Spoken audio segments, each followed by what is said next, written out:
momentum would be there, and I don't know how to answer that question. I personally have been watching a little bit more baseball than I normally do at this time of the year. Not a lot. I did watch Shohei Ohtani last night. That guy is unbelievable. I mean, he really is. I mean, he makes his first start of the year, goes 6 innings, gives up 1 hit. I think he's on base every time that he's up at the plate. Got a couple of walks, then he gets a hit. I mean, the guy is unbelievable. He's a marvel to watch. And listen, you don't find me sitting there watching a lot of Dodgers games. But when I saw Ohtani was pitching, I'm like, I'm going to watch. Why not? I'm going to watch arguably a guy that's going to go down as the greatest player in the history of the game or one of the greats in the history of the game. He is so good that I'm like, I'm going to watch the game. So, I'm sitting here watching the Dodgers game against the freaking Cleveland, whatever they're called. They'll always be the Indians to me. I don't care what their name is. So they're playing against the Tribe, and they are Shohei Ohtani is just like a machine. Amazing. A machine. And it looked like they were going to take him out with 2 outs, or maybe, 1 out, a leadoff walk. No, not a leadoff walk. A walk with 1 out. Dave Roberts comes out to the mound. And the announcers are going, well, that's it for Shohei. He had gotten the pitch count up there. Stays in the game, finishes the inning. It's unbelievable. I'm not sitting here rooting for the Dodgers. And as I said, you're never going to find me watching a lot of Dodgers games. But it's pretty amazing. It really is. And I don't know. I think I speak for a lot of people that would say, yeah, I'd like to watch Shohei Ohtani. Why not? Why not? But anyway, I was talking about baseball, and I've talked a lot about the ABS system. It's really dominated a lot of the talk in baseball in the first week of the season, the automated balls and strikes. And so I was watching Will Clark on with Eric Burns yesterday on their No Filter network. And Burnsy asked Will Clark, do you like the ABS system? And he goes, no. And he gave a very animated answer. And it was interesting to me because it sounded like my radio show yesterday with the call that we had in hour number 1, talking about, what do you want the game played and managed, or umpired by robots? And Will Clark basically said the same thing, that he's not a fan of it, thought it was a bad look for the umpires, talked about the human element of the game, how much he loves it, how it used to be. And he's just very down to earth with his answer. And after watching baseball for a week and with the ABS for the first time, it doesn't kill me, but I'm not crazy about it. Now, here's what it has done, in my opinion. It is, and there's only a very, very few. Now, you can disagree with me on this, but the reality is there's only a few. There are a few umpires that need to be not working anymore, whose best days are behind them. C.B. Buckner is one. That guy is terrible. Okay? He's bad behind the plate. He made an egregious call at first base the other night. I mean, it was ridiculous. And I personally believe that he should retire, and I believe he should be forced to retire.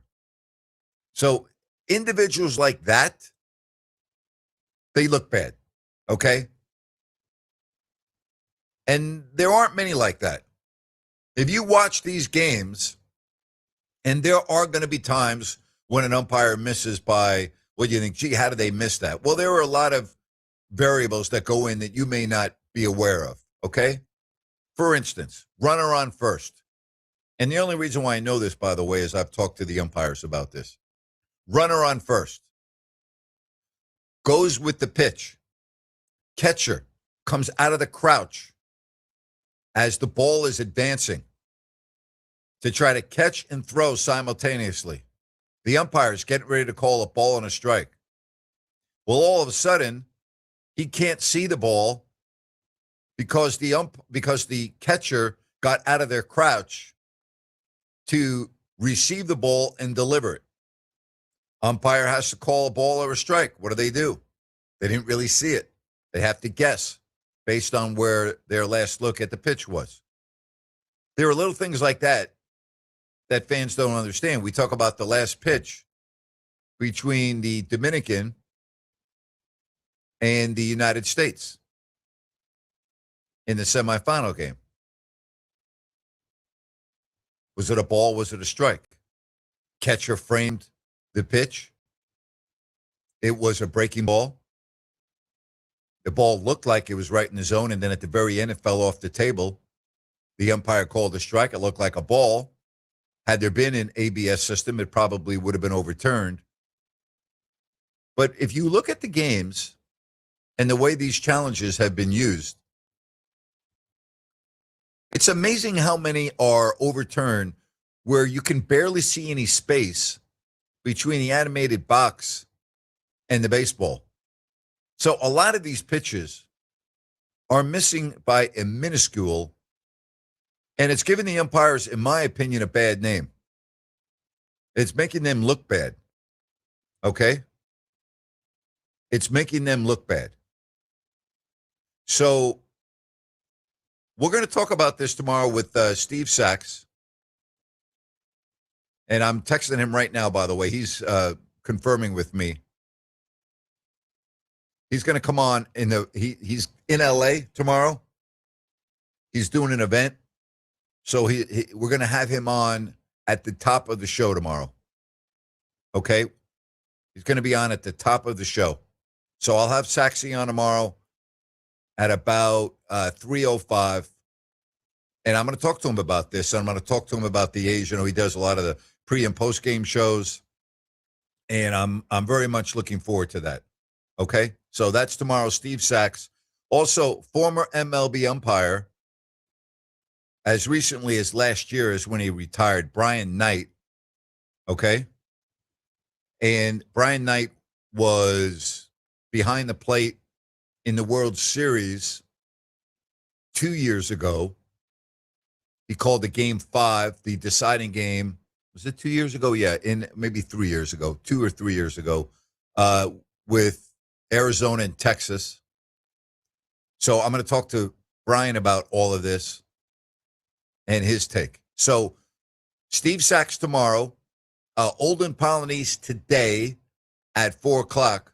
And OP's been very outspoken about the firing, let's just call it the way it is, of Jaden Ivey of the Chicago Bulls. So I'm going to talk to him about that. And OP is, he's not afraid to tell you how it is. All right, so I'm looking forward to that coming up at 4 o'clock. All right, so Tiger Woods is going to leave the country for his rehab, I guess citing privacy, among other things. Do you really think there's anywhere in the world that Tiger Woods can go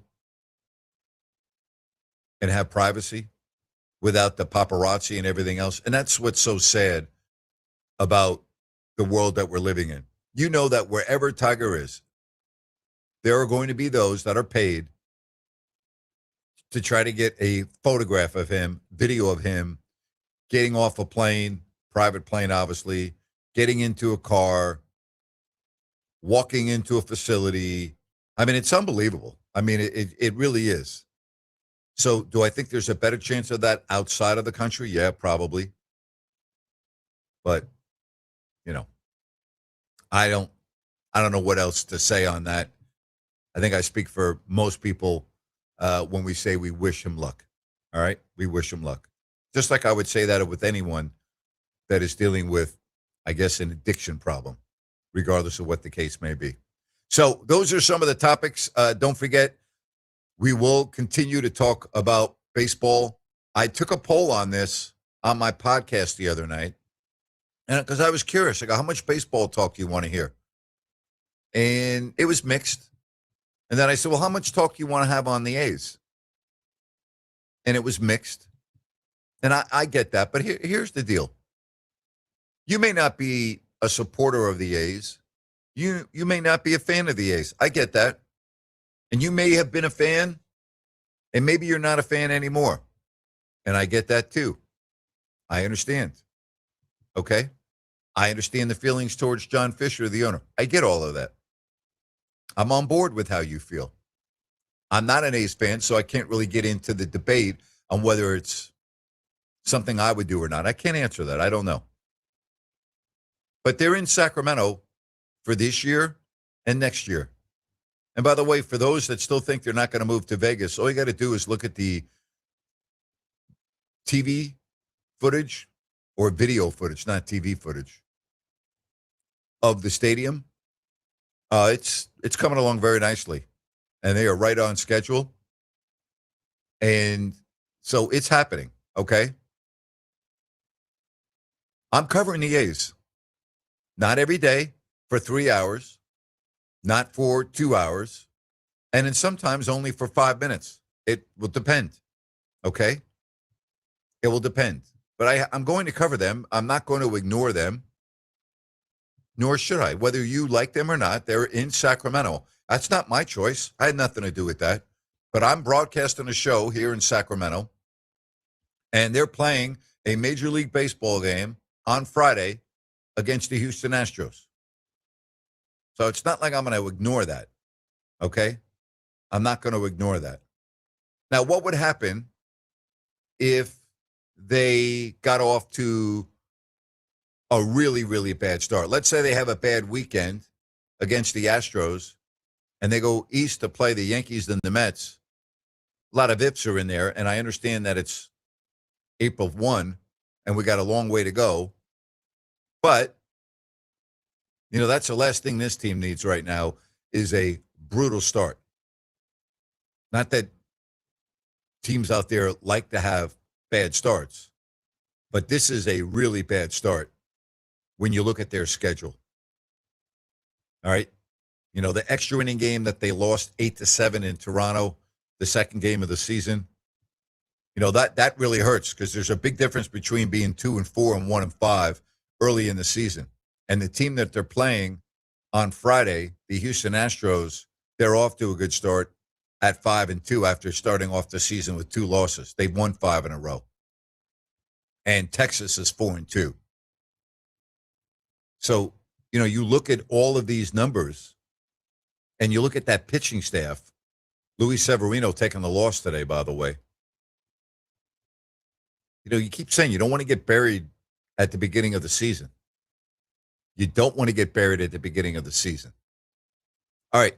The Yankees and Mariners playing up in Seattle. That game is still going on. And it is in the bottom of the 8th. And the Yankees are leading by the score of 4-0. Runners on the corners for Seattle and 2 out. Kings and Raptors, we'll talk about that coming up in the next segment a little bit with Ryan, who's playing, who's not playing. And Ryan, who is close to retirement due to his extracurricular activities, which we applaud. We applaud. All right. With Prize Picks, we'll talk about that later in this hour. But you want to listen closely when he comes on to promote that. Trust me. All right. 916-779-0929. This is the Grant Napear Show on Fox Sports Sacramento. We are Fox Sports. Baseball's back, and you already know what that means. Fresh stats, new stars, and huge opportunities with me, Rhino, on America's #1 daily fantasy site, Prize Picks. One of my favorite things about Prize Picks is you can mix and match players from across over 100 different sports, whether it's the college basketball championships, pro basketball playoffs, or even the upcoming golf majors. Prize Picks has an opportunity for you. It's simple. Choose 2 to 6 players, pick more or less on their stat projections, and let them win the night for you. Download the Prize Picks app today using the code Rhino50 to get $50 in free lineups after you play your first $5 lineup. That's code Rhino, RYNO 50 to get $50 in free lineups after you play your first $5 lineup. Join my community. Find your community. Prize Picks. It's good to be right.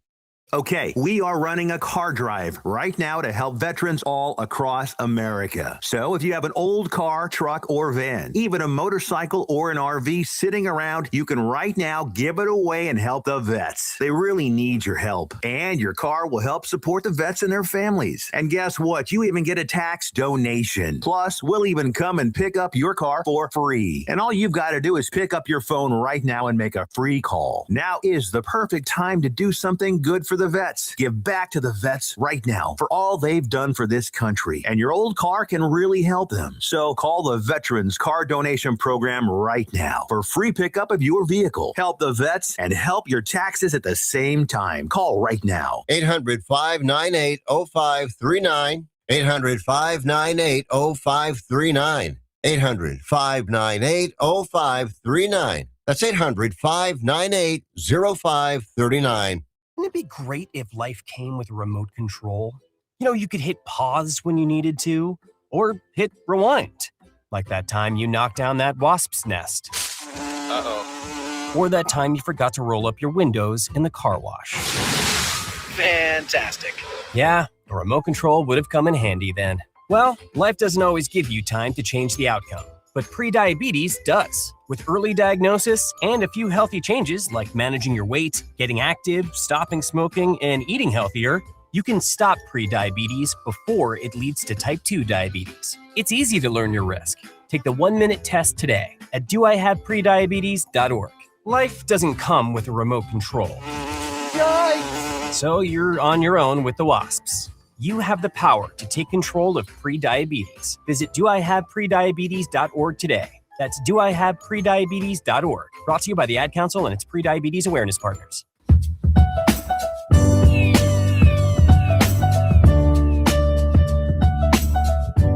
Don't forget Olden Polonies at 4 o'clock. Grant Scranton at 5 o'clock. Kings and Raptors tonight at 5 o'clock is when the game begins. 8 o'clock East Coast time. Post-game show afterwards. The Giants game is gone bottom 8, 3-1. Ryan, you have any thoughts on the ABS system? I just have a question. Are umpires being a little bit too soft right now? Are they being babies, Grant? Because we've seen other officials have to adjust to similar systems where it turns out they're right on challenges. And I just, is it because baseball's so resistant to change? Like, I just don't remember the I'm same. not hearing any issues other than one or two with the umpires and the system. They've accepted it. They understand that's the way it is.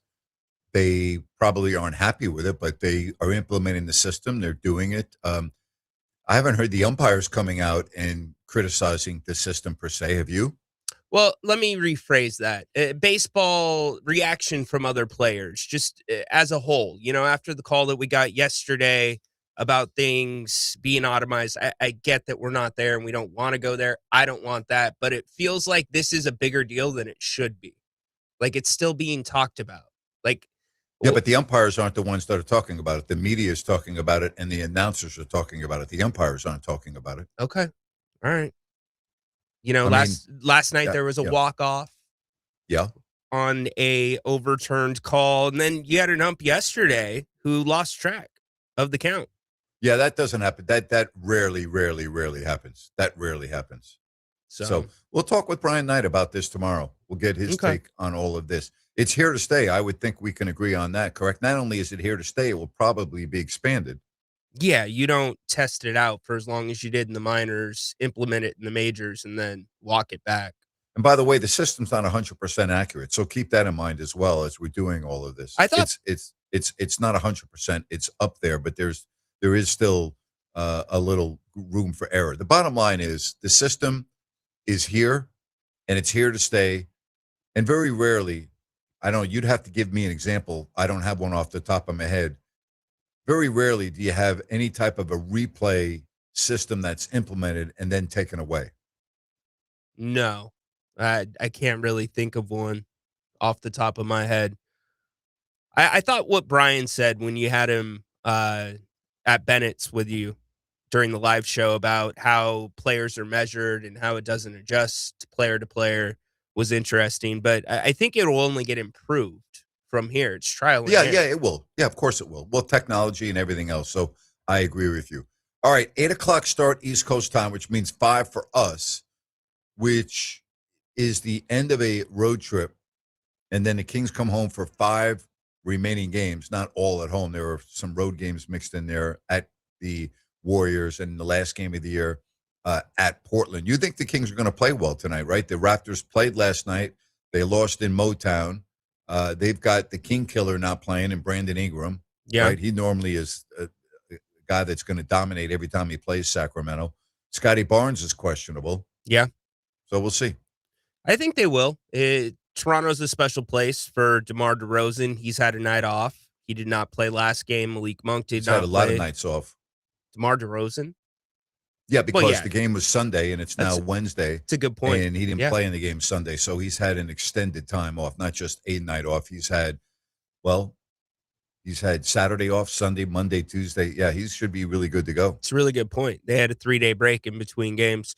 So, yeah, I think they will play well. You're going to see a little bit more minutes for those guys. I guess the question becomes, can you get something from Nick Clifford? Can you get something from Devin Carter? Offensively, some of Devin's points came in garbage time last game. Yep. So I expect them to play well. They've actually played fairly well considering their record on getaway days. So we'll see.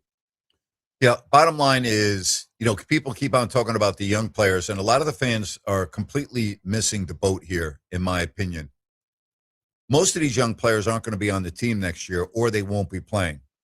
So you have to be careful when you talk about next year with the names that you use, because the only reason why a lot of these young players are playing is because of the injuries, and the players that are not playing and giving them a chance to play are much better than they are.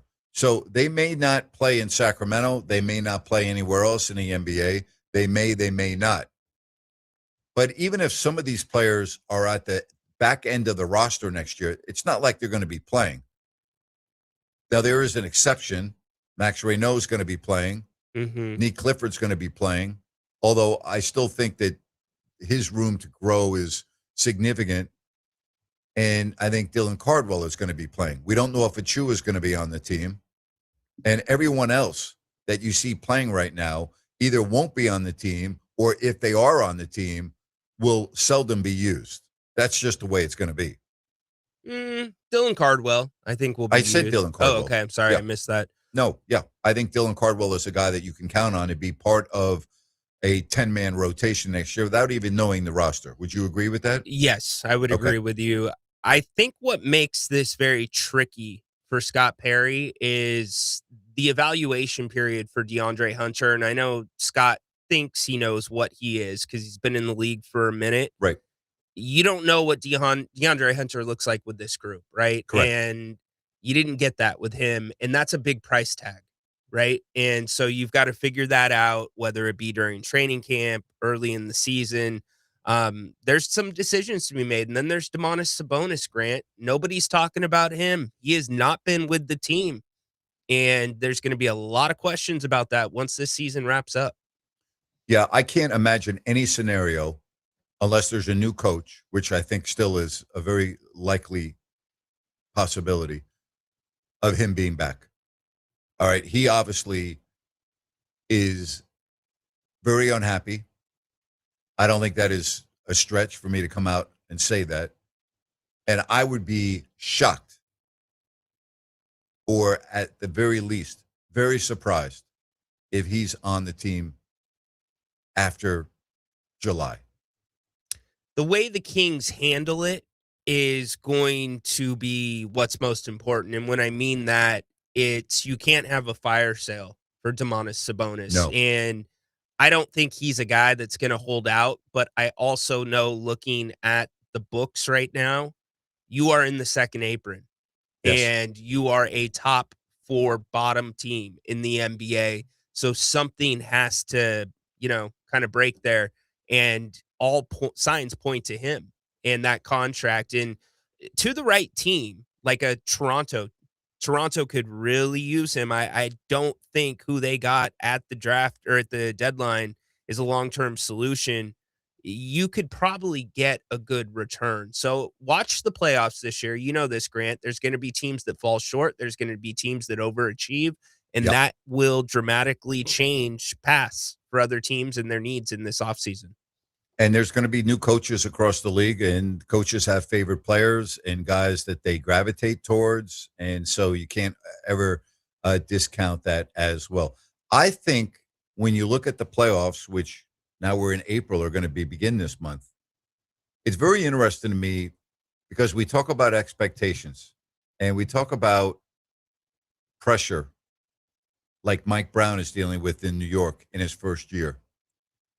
And you have an owner in James Dolan who went on WFAN radio, the all sports talk station in New York, back in the middle of winter and said, this is a championship team and I'm expecting them to win a championship and build on what they did last year. The Knicks are not looking good right now. They've lost 3 in a row, but it's the way they've lost them. Man, This is alarming if you're a fan of the Knicks, especially when you look at Boston now with Jason Tatum in full gear. yesterday for the Knicks, at the first time out, it was 12-1.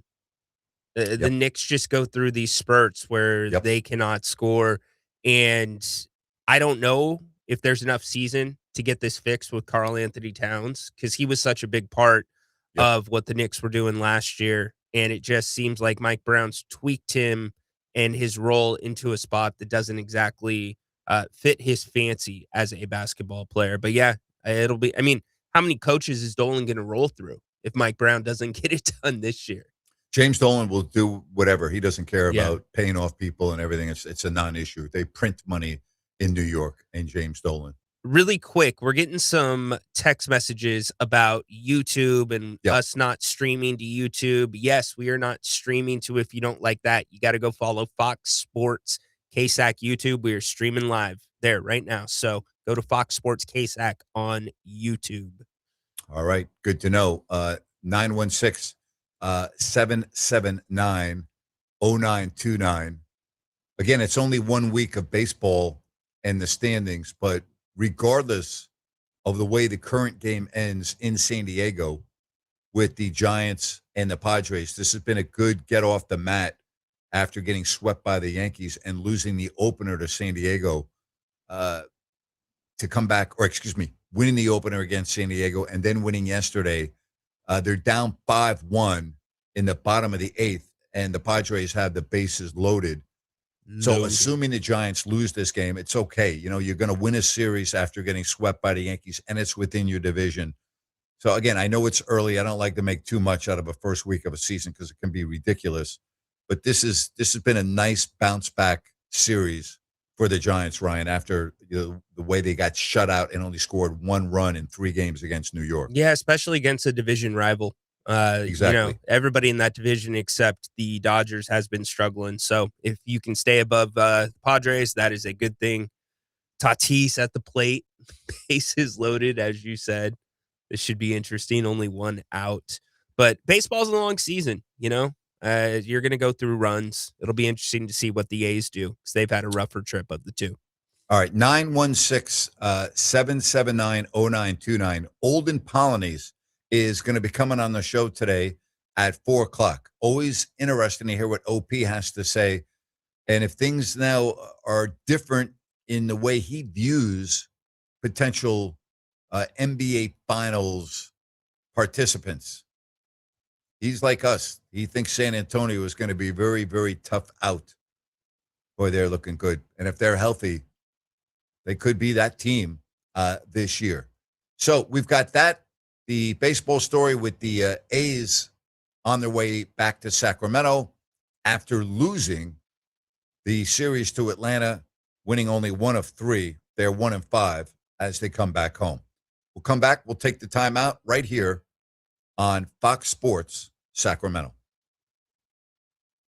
We are the If you've been shocked by your utility bills, fix it with 10-10-20 from Sierra Pacific. 10 years parts and labor warranty, 10 years to pay, and 20% off a new Sierra Pacific comfort system. Plus, this system will get SMUD customers a $3,000 rebate. Lock in the best price of the year on the best option for heating and cooling your home. 10-10-20 only from Sierra Pacific. Sierra Pacific Solar Heating and Air. The guys in the big red trucks. If you love the game of golf and you want to get better at playing the game, your journey to golfing excellence starts by visiting par18golf.com. Par 18 Golf is a cutting-edge golf performance and training center located inside the historic Nimbus Winery in Rancho Cordova. Par 18 Golf trains with TrackMan Performance Systems, the very same system that PGA tournament professionals use to perfect their game. TrackMan indoor practice bays utilize Doppler radar and high-speed cameras that capture every motion and tiny aspect of your swing, from your posture and stance to the angle and trajectory of the ball and its distance and speed. Whether you're sharpening your short game, dialing in driver distance, or preparing for a summer tournament, visit par18golf.com. Book your first visit and get ready to train like PGA pros. You'll play smarter, perform better, and compete with an entirely new level of confidence. Go to par18golf.com and see the future of golf performance. It's the All Things Legal Show, heard every Saturday morning from 8 to 9. Join your host, Craig Ashton, with an entertaining and eclectic view of all things legal. Saturday mornings from 8 to 9. Remember, for the best advice, don't think twice. Call Ashton and Price. Investors, keep listening to learn how to get your free gold report. A currency crisis is upon us. The U.S. dollar has been the world's reserve currency for over 50 years, but that is changing. It's time to protect your retirement. Decades of reckless borrowing and spending have critically weakened the dollar. The U.S. has become the world's biggest debtor with over $35 trillion in debt. Plus, the dollar's become weaponized. Countries are dumping it. Investors who wait until it's too late could lose big. There is one safe haven: gold. Diversify your portfolio with a physical asset they can't take away. Call the Reagan Gold Group right now and ask for your free gold guide. Here's our number: 800-941-4184. 800-941-4184. 800-941-4184. That's 800-941-4184. Listen up, guys. Are you experiencing any of the following? Fatigue, less drive, poor performance? If so, you may be one of the nearly 30 million men in the U.S. today dealing with ED. But did you know you don't have to pay hundreds for a prescription anymore? And you don't have to deal with the hassle of seeing the doctor or the embarrassment of going to the pharmacy for a certain pill. Now, with one free call, you can find out how Herbal Virility Max can help you feel like a man again. For over a decade, Herbal Virility Max has helped guys just like you put a smile back on their face with improved performance and drive. Call today and ask about our buy one, get one free offer. 800-690-8445. 800-690-8445. 800-690-8445. That's 800-690-8445. I love the exercise classes at the Senior Center, and I love eating healthy, but it can be expensive. BenefitsCheckup.org connected me to programs that help me pay for groceries. Visit BenefitsCheckup.org today. Supported by the U.S. Administration for Community Living.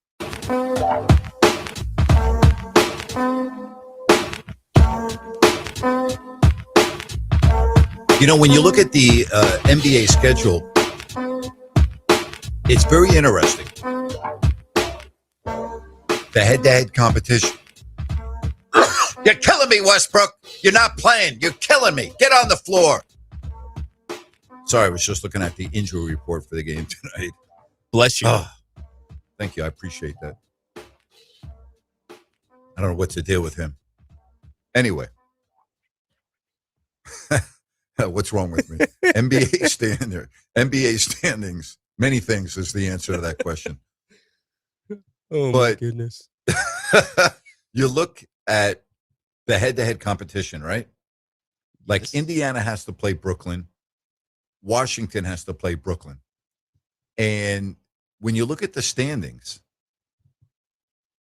the Kings may lose the rest of the games they play. Okay. And if they do, it's not going to impact head-to-head competition in terms of the teams that are right around them. So the Kings have 57 losses. Brooklyn, Washington, and Indiana have 58. But Brooklyn, Washington, and Indiana can't lose every game. It's impossible because they're playing head-to-head competition. Right? So there's going to be the head-to-head schedules at the end of the season could be the Sacramento Kings. Not only could be, in all likelihood, will be their best friend unless they do the unexpected like you think they might do and win tonight in Toronto. Yeah, you're rooting for, at this point, Indy, right? To lose some of those head-to-heads. Staggering as I look at the standings. How many games do you think the Kings are back of first place in the West? Oh, my gosh. I'm going to take a 39. Just Okay. Maybe that's crazy. Maybe You're not in the 30. neighborhood, 41. Oh, wow. That's unbelievable, isn't it? It is. Yeah, and remember, the Kings have the That's easiest. half a season, Ryan. That's half a season. They're a half a season back in the standings. Now, just think about that sentence. The Kings are a half a season back in the standings. I know. I know. Like, how crazy is that, Ryan? With a 9th of a season left to play, 10th of a season? Less than that. You got allergies?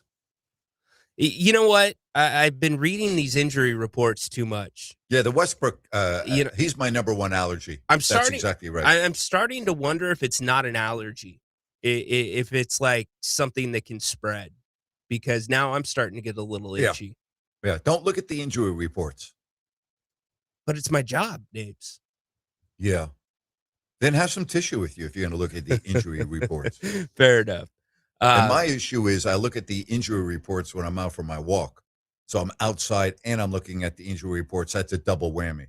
Yeah, that'll get you this time of year. No doubt about it. Yeah. It's that time. Wind blowing, a little bit of rain today. Luckily, the humidity's not too bad. Somebody says I'm allergic to international travel. That's one thing in my life that I'm not allergic to, which will take care of any ailment that I have. Put me on an airplane going abroad. That cures me. Like, thank you. So what do you say to, because I have a friend that says this on national radio, that you always get sick when you get off an airplane. If you've been on an airplane, you're going to get sick. That's stupid. Just book it. Tell your friend he's very unhealthy. I mean, he's a pretty healthy guy. First of all, do you know that being in an airplane is healthier than being in a grocery store or being on a train or being on a subway or being on a bus? It's healthier than your car.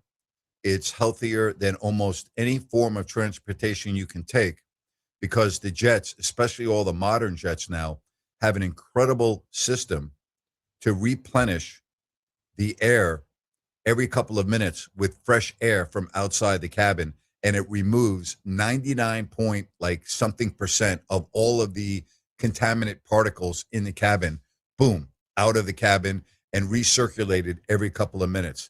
These studies on board airplanes with the air quality, especially on the Dreamliners and the Airbus A350s and the other modern jets, are extremely clean air compared to other modes of transportation, grocery stores, etc. Much, much healthier to be on an airplane. So tell your friend, he's on a national radio show? Yes. As a host, or he is a caller? A host. A host. Tell him he needs to do a little more research on this, and that flying actually does not make you sick unless you're an unhealthy person. Okay. Good to know. I don't personally subscribe to that, but it's stupid. A lot of people say it though, because circulated air. Because they don't know, because they don't have any idea how the air works in an airplane. Google it, study it, go look at it. Look at how often the air is replaced in the cabin of an airplane. You think the air is replaced in the cabin of a Amtrak train or or a bus? No, the way it is on an airplane. No, Do you and think it's replenished in a crowded department store around the holidays the way it is on an airplane? Do you think No. that? I mean, I can just go on and no, on. I'm with you. I'm with you. And it is also, is it the safest mode of transport? It is, yes. That's what I thought.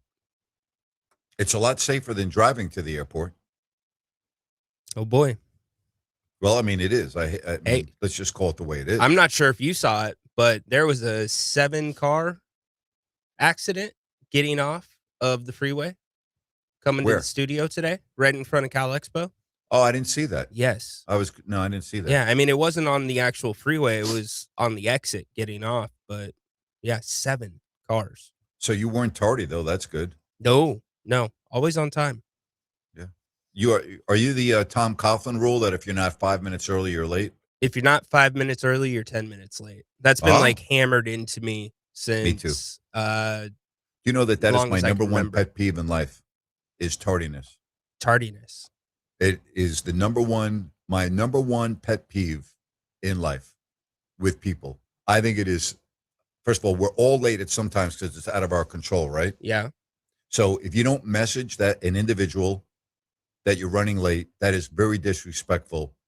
But if you're always late, that is a major problem in my life. I am not good with people that are always late. It's irresponsible, it's rude, and it's completely unnecessary.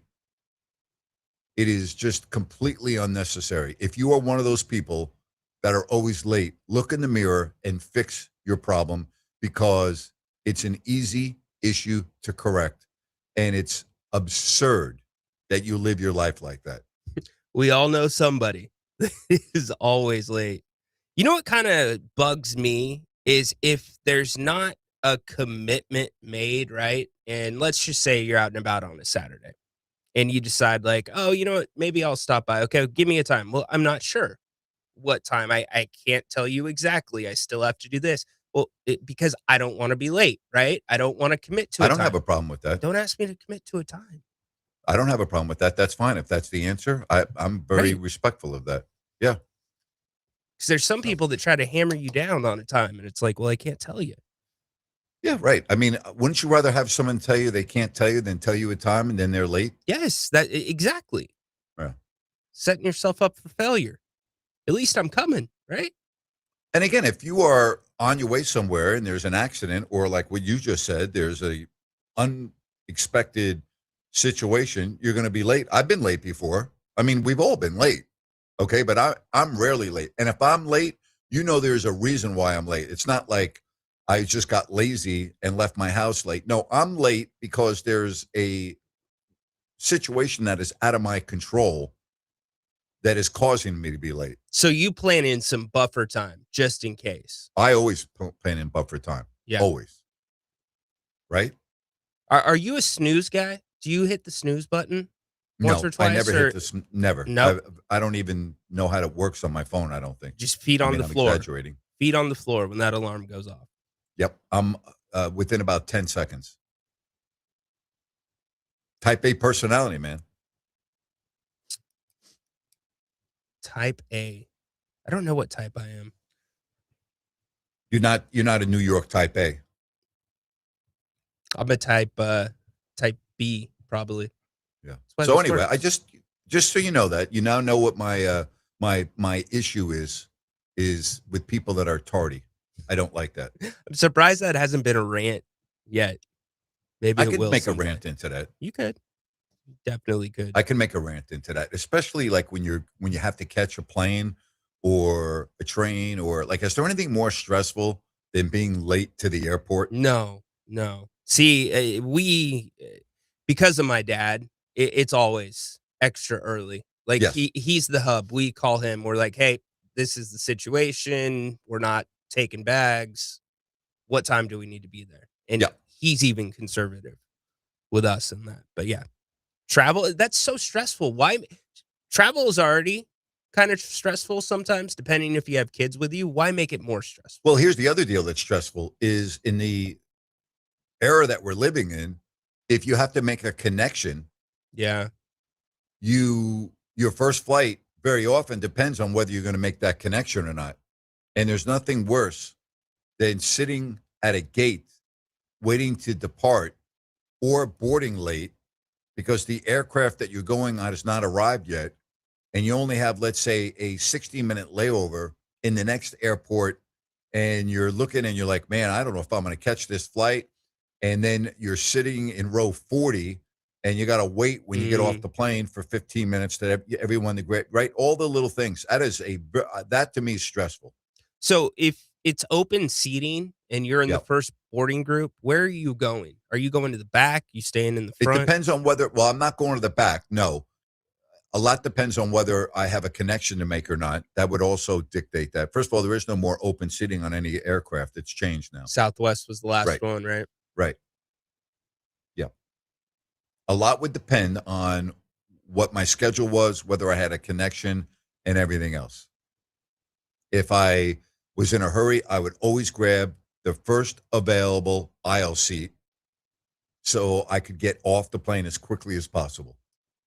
If not, and I knew that it was not a full load on the plane, a lot of times I would go in the back to have a whole row to myself. There you go. Not like the last row, but like towards the back of the aircraft. Okay. Because it wouldn't matter to me. I wouldn't care how long it took to get off the plane. I'd rather have the extra space. So there are a lot of variables involved there. Yeah. All right. So go ahead. You tell everyone how they can have a really great night with Prize Picks. All right. Dial them up for us. Let's go. Yeah, make tonight a little bit more interesting. If you haven't jumped on America's #1 daily fantasy site with me, great time to do it tonight. Kings-Raptors, why not? Lots of other NBA action going on. Download the Prize Picks app. Easy. No salary caps, no revolving lineups. You pick 2 to 6 players. You choose more or less on their nightly stat projections. That's it. The more players you choose, the higher the payouts can be. Also, if you want to make sure that you have better odds, you can choose that all the players win, which will increase your odds. If you want to be a little bit more careful, you can have a player not hit their projections and still get paid. So go to Prize Picks or download the Prize Picks app. Use the code Rhino50 to get $50 in free play after you play your first $5 lineup. Win or lose, you'll get $50 in free play. Also, lots of cool things. They have promotions going almost every single day.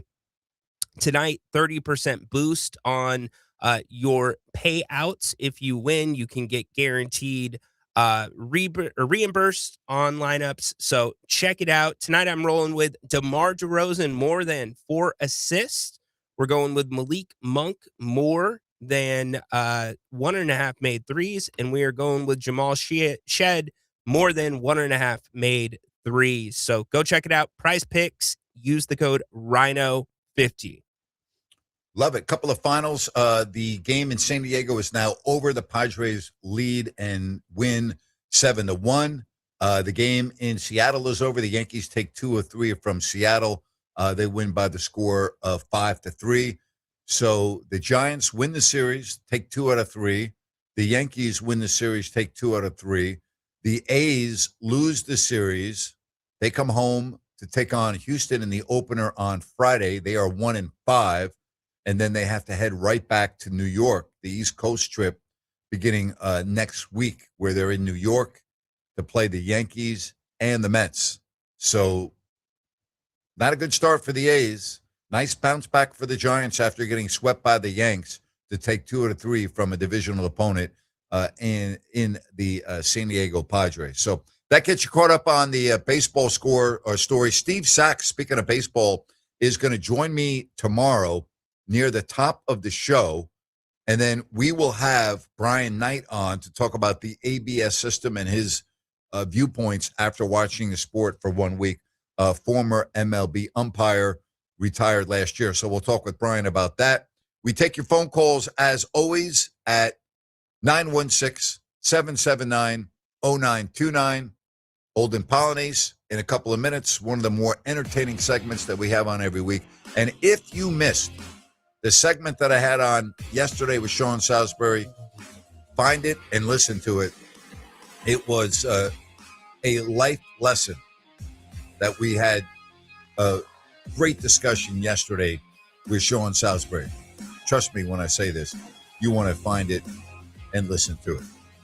All right, hour number 1 in the books. 2 hours left. OP Olden Polonies.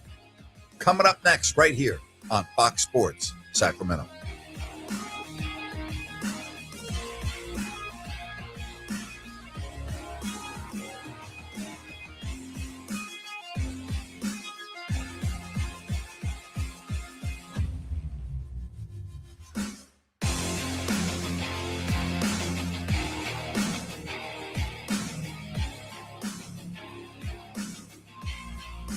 I'm Boomer Esiason. My mom died from cancer. She was only 37 years old. She didn't have life insurance, and that was devastating for my family. That's why having life insurance is so important to me. Ethos makes it fast and easy. Get a quote in seconds, apply in minutes, and get same-day coverage. You can get up to $3 million in coverage with no medical exam.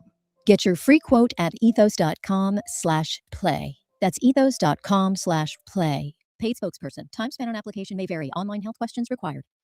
Building friendships and bonding with family. It's what people experience during a day out at Golden State Shooting Center. Only moments outside of Sacramento. Golden State Shooting Center is a favorite for those who love the sport of trap, skeet, and sporting clay target shooting. It's also where the California Youth Sport Shooting Association trains and competes. New teams are being formed, and if you've got a son or daughter in high school, they can compete for college scholarships. Learn more at goldenstateshootingcenter.com or call 916-539-8544. Okay, we are running a car drive right now to help veterans all across America. So if you have an old car, truck, or van, even a motorcycle or an RV sitting around, you can right now give it away and help the vets. They really need your help. And your car will help support the vets and their families. And guess what? You even get a tax donation. Plus, we'll even come and pick up your car for free. And all you've got to do is pick up your phone right now and make a free call. Now is the perfect time to do something good for the vets. Give back to the vets right now for all they've done for this country. And your old car can really help them. So call the Veterans Car Donation Program right now for free pickup of your vehicle. Help the vets and help your taxes at the same time. Call right now. 800-598-0539. 800-598-0539. 800-598-0539. That's 800-598-0539. Wouldn't it be great if life came with a remote control? You know, you could hit pause when you needed to, or hit rewind. Like that time you knocked down that wasp's nest. Uh-oh. Or that time you forgot to roll up your windows in the car wash. Fantastic. Yeah, a remote control would have come in handy then. Well, life doesn't always give you time to change the outcome, but prediabetes does. With early diagnosis and a few healthy changes like managing your weight, getting active, stopping smoking, and eating healthier, you can stop prediabetes before it leads to type 2 diabetes. It's easy to learn your risk. Take the 1-minute test today at doihaveprediabetes.org. Life doesn't come with a remote control. Yikes! So you're on your own with the wasps. You have the power to take control of prediabetes. Visit doihaveprediabetes.org today. That's doihaveprediabetes.org. Brought to you by the Ad Council and its prediabetes awareness partners. Tell your friends. Grant's back. Grant Napear is back on the Sacramento airwaves right here. KSAC 890 AM Olivehurst. K284CM 104.7 FM Sacramento.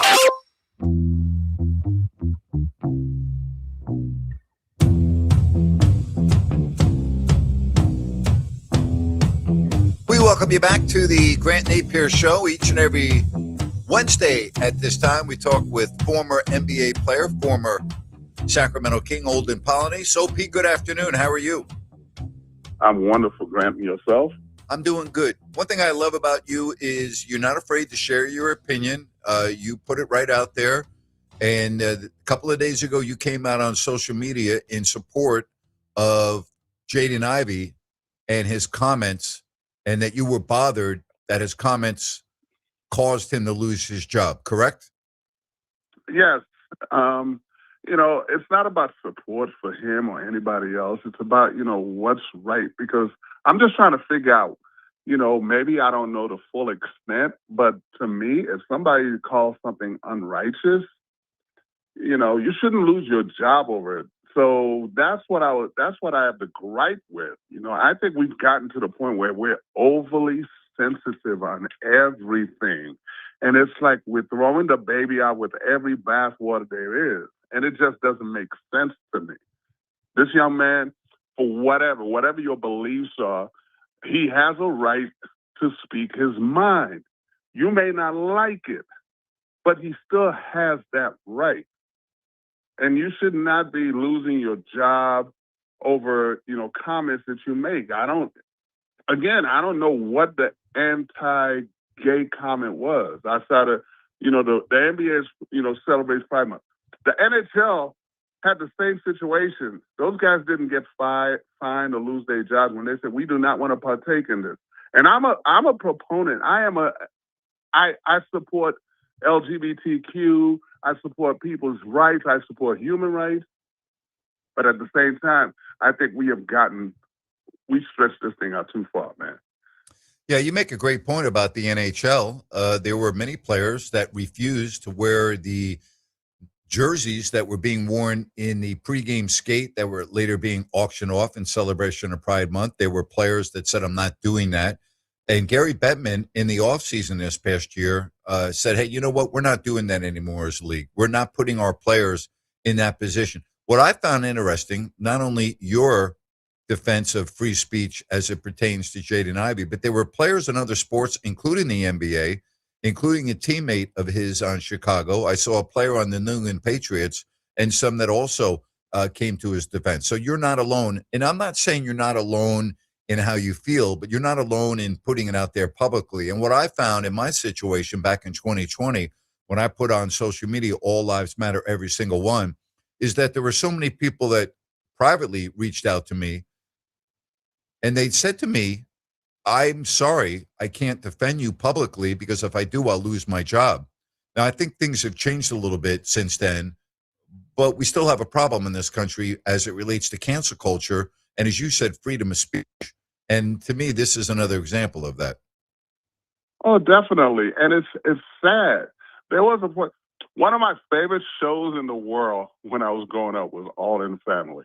Me too. Me too. Archie Bunker was insane. Yeah. But that show couldn't exist today. Could not. But I laughed my butt off because I knew what it was. It was humor. It was comedy. And Carol O'Connor is definitely not a racist from at any point. Right.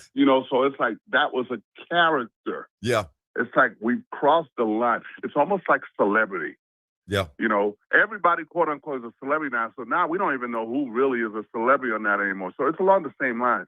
Everything, all the lines are blurred right now. We don't know what's free speech. We don't know what's right. And so that's what I'm saying. Young man should not be getting waved and talked about. He made the point. He made the comment. That's it. Now, if you want to sit down and have a conversation with him and get his feedback and feelings on what he's talking about, fine. But don't be like, oh, we're going to waive you because you said something was unrighteous. Yeah. He has that right. He has that right. Because just like, you don't want people bashing gay people, okay? Because you're saying it's not right. It's along the same line. He has that same right to make a comment. He didn't hurt anybody. He didn't hit nobody. He didn't say I hate. He just said unrighteousness. Right.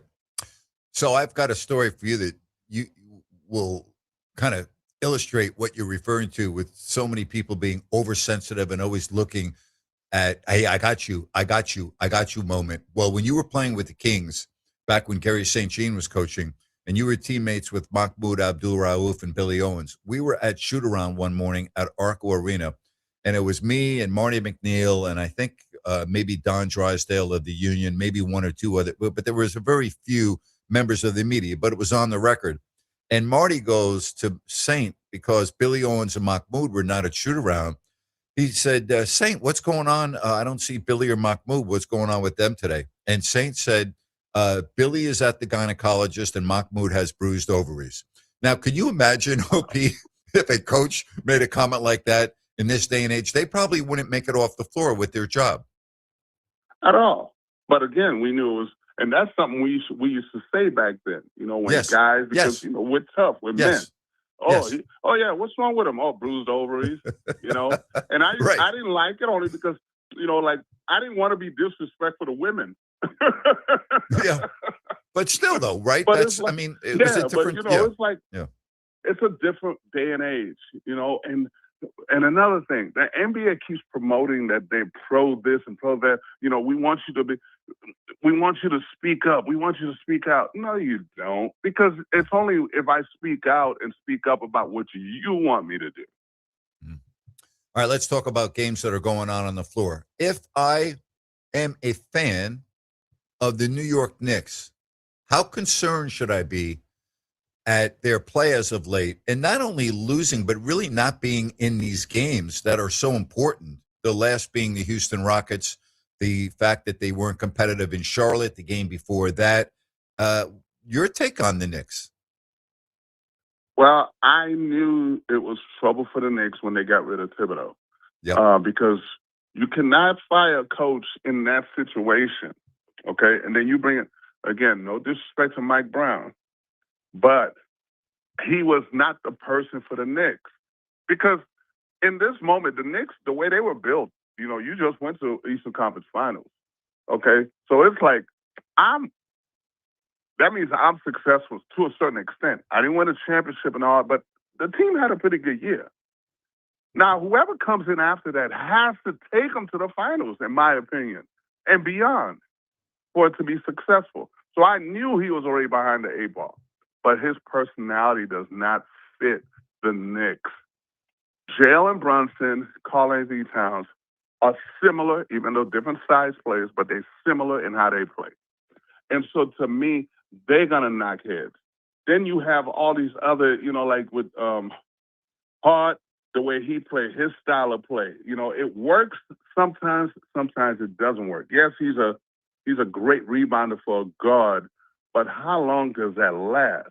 And so to me, there was so many different components about the Knicks that I just felt like Mike Brown doesn't fit that style, because teams take on their coach's personality. Yep. Thibodeau was better for them. He just played them too many minutes. He didn't balance it out. And now Mike Brown, I think he's a little bit more relaxed. And these guys, and the Knicks, the one thing I know about them, they need somebody that's kicking them in the butt, like a Thibodeau. They need that type of coach that's going to hold people accountable. And I don't think they have that.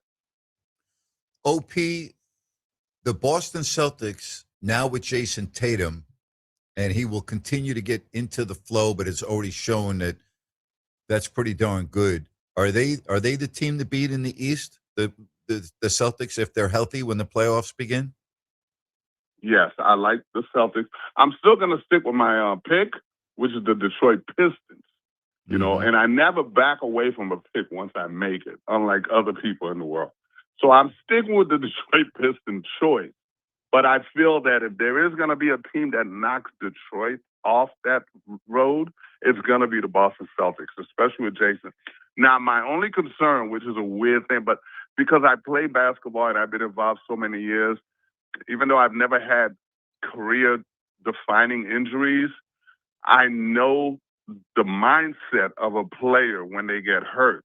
You can come back and play, but there's going to be a point in time when you revisit the moment, when it happened psychologically. And that's going to be where, you can either go left or you go right in your growth as a player. I have to wait until the playoffs start and Jason Tatum gets that ball on that right wing where that injury occurred and see what happens, because PTSD is real. And so he has to overcome that moment. But for right now, basketball-wise, oh, yeah, they are. I mean, the fact that they held on while he was gone and they've won 50 games is so impressive by that team. I'll tell you what else is impressive in the West. Oklahoma City, San Antonio, and the Lakers all playing tremendously well. They've all won 9 of 10 games. And, I'm not picking the Lakers to be in the Western Conference Finals, but they're really playing well right now. And we know about Oklahoma City, and you and me, we both like San Antonio if Wembanyama is healthy. But, boy, 3 teams are playing about as well as you can play right now. Well, the Lakers, most of that, and I love the Lakers. A lot of their wins are fool's gold, because the Brooklyn Nets and stuff. I'm like, oh, no, I don't care about all that. Cleveland Cavaliers, and the way they've been playing, they struggling. The Washington Wizards. I'm not buying a lot of that stuff. Luka's run with the 40-point games, 3 in a row, and, I mean, he's put on, what is it, 600 points he scored in March? 600 points incredible. in March. Yeah, incredible. But playoffs slows down. It is. Everything slows down in the playoffs, and teams make adjustments. I'm not buying the Lakers only because I still don't believe in their defense, to carry them. That's going to be the key. You can try to score all the points you want, and I said this a couple of years ago, and I hold it true. When the doo-doo hits the fan, everybody resorts back to what they know best. Luka's going to resort back to being super aggressive, trying to do it on his own. So will LeBron, and so will Austin Reeves. And that's where the disconnect is going to come from. I was talking about this with Jerry Reynolds on our podcast last week.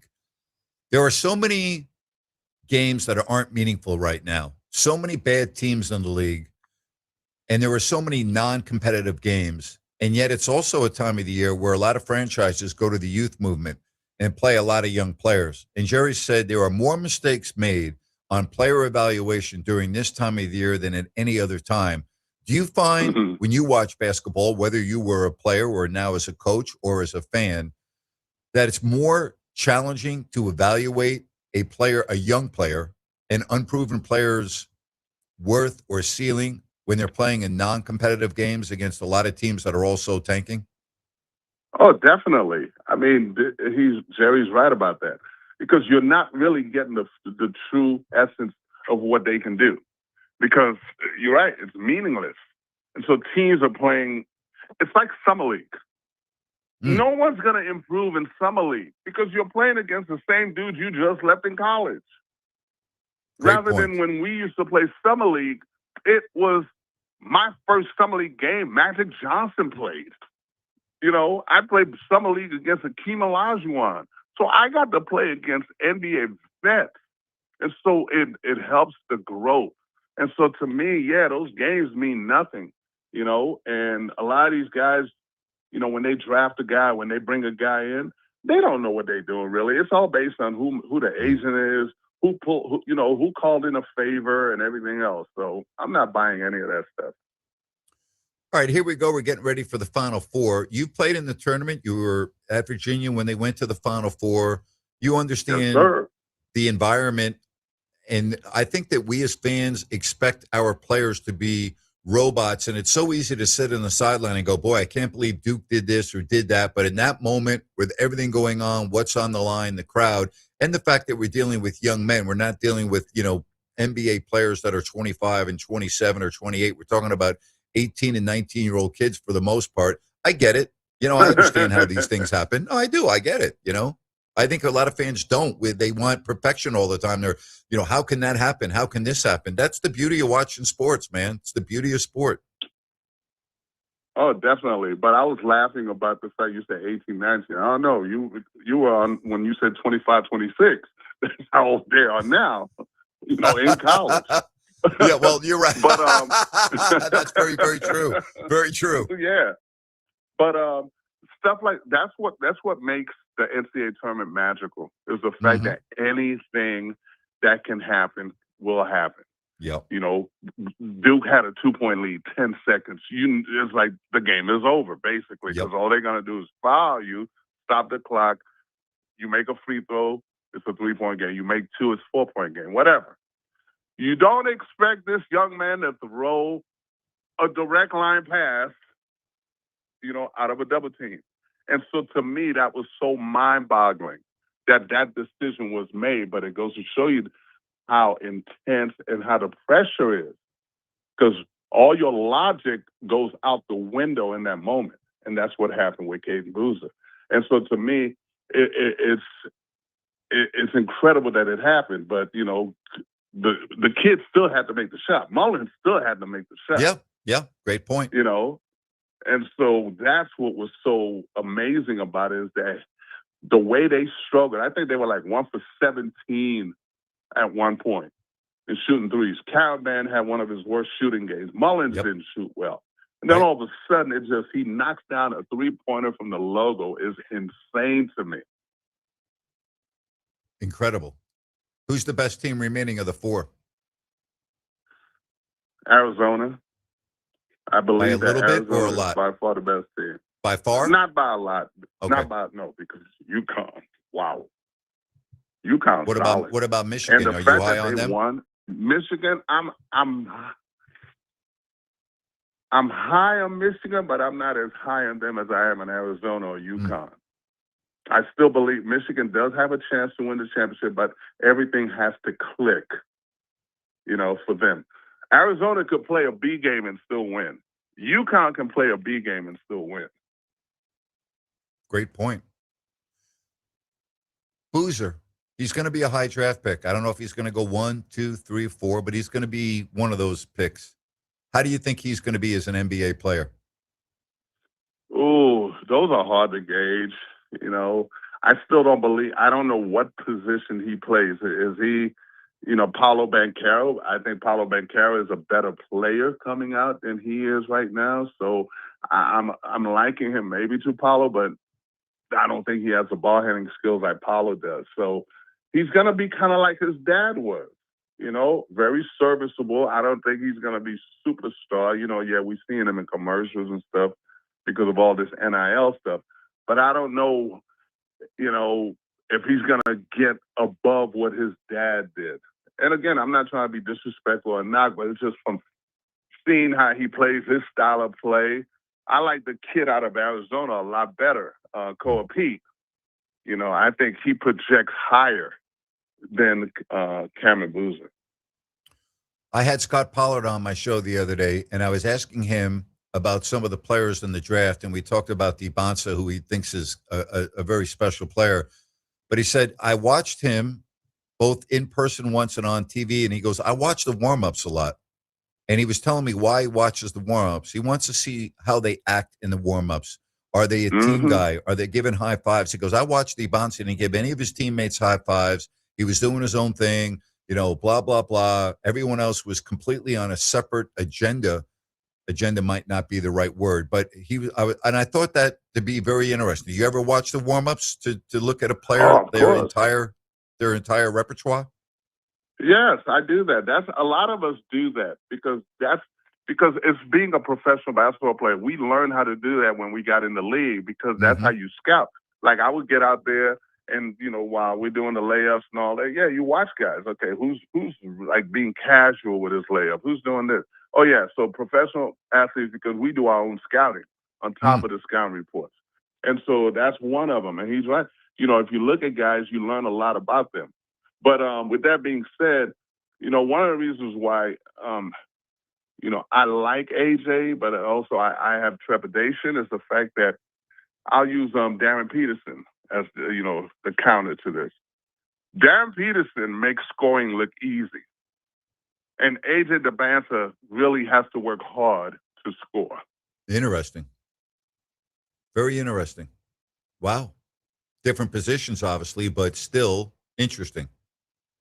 What is that? So translate that into me. I understand what you just said, but there are a lot of people that are going, okay, so what does that mean? Well, it means AJ DeBanza, when he gets to the NBA, it's going to be a harder stretch for him to score because he has to put so much effort into his scoring. A lot of the shots he takes, it's like incredibly difficult shots. And so if he doesn't learn how to minimize his movements and make things a lot smoother, then he's going to struggle because you got to remember, and I always tell these young guys, when you get to the NBA, these guys are your size and bigger, faster, stronger, better shooters, you know. So you're not playing against 6'6", you know, when you're 6'9". You're playing against another guy that's 6'9", 6'10", 7 feet, or even 7'5", who does all the stuff you do and better. So it's going to be a problem. And you have to know how to get your shots off without all the extra work. And that's why I say Darren Peterson, for whatever they want to say about him and the knock on him, not, you know, taking himself out of games and all that, I think that's just people's agendas. But this kid, by far, is one of the purest players, scoring everything that I've seen. You know, just like Darius Acuff, he's going to be a better pro than he is in college, because the pro game, and I tell people all the time, if you want to know what the pro game is like, watch high school basketball. That's where the similarities are, not college. College is about controlled environment. Very interesting. What was your reaction to the Tiger Woods news this week? Oh, man, I'm glad he's getting help again, but it's disturbing. Like, dude, you're a billionaire. I'll drive you, Tiger. Shoot, give me a couple hundred. I'll drive you. The issue's not driving, though. The issue is what is causing him to have these mishaps while he's driving. I understand you're right, but if he had hired a driver, that doesn't take care of his addiction. No, you're right. The addiction, but the point is, if you know you have this problem, don't get behind the wheel of a car. Amen. And then don't, oh, I'm looking down at my phone. Oh, I'm changing the station. Come on, now now you're trying to, you know, control the narrative. No, you made a mistake. I'm glad he owned up to it, and I'm glad he's getting help. We know all the surgeries, 20-plus surgeries. I get it. You need the pain meds. But it's like the previous one, you had a bad mix. And so to me, that's what he needs to handle. Get control. You are absolutely right, man, when you said that. He has to control the problem that he has. And once you get that, you know, handled, you know, the driving won't be an issue anymore. Ty Lawson, when he was going through his drinking issues, a general manager told me this.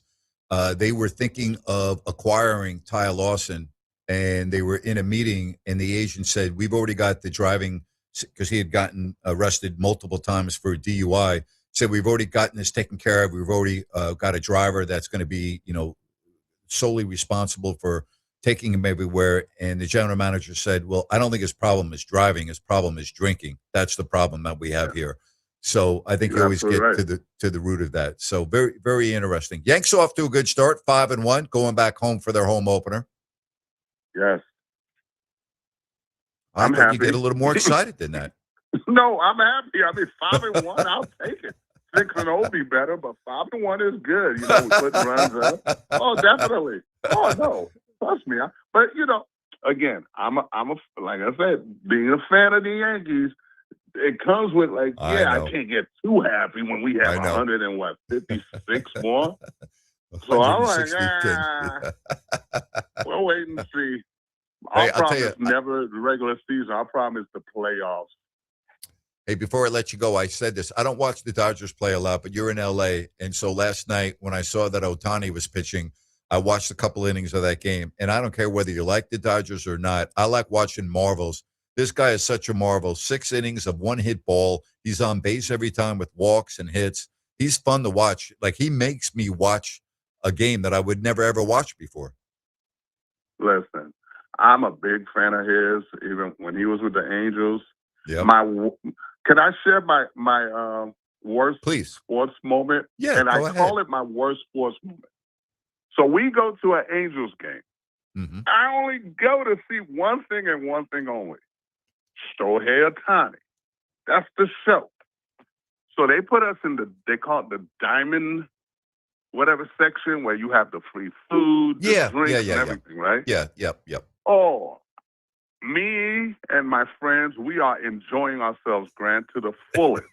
Well, Olden eats a little bit too much and drinks a little too much. Shohei comes up in like the 3rd inning or so. My stomach is rumbling. Oh, boy. And I can't hold it. I have to run to the bathroom. And while I'm in there, I hear screaming. The reason I came, a toddy, 3-run home run. And I missed it. Hey, on that note, I'll say goodbye. Have a good enjoy the Final Four. We'll talk to you next Wednesday on that note. Thank you. Thank you for that nice visual as we go in this segment. Take care. All right. All right. Take it easy. Oh, my gosh. I'm going to try to make a segue from that to Village Financial Group. You will not get an upset stomach when you deal with Spencer. Your stomach will not be rumbling. You're going to be very calm, and you're going to feel at ease because you've got a true pro working on your behalf, whether it's buying a home or selling a home or a home equity line of credit, because you know of his experience when he began his family-owned business as broker and owner of the Village Financial Group back in 2000. I've known him for a quarter of a century.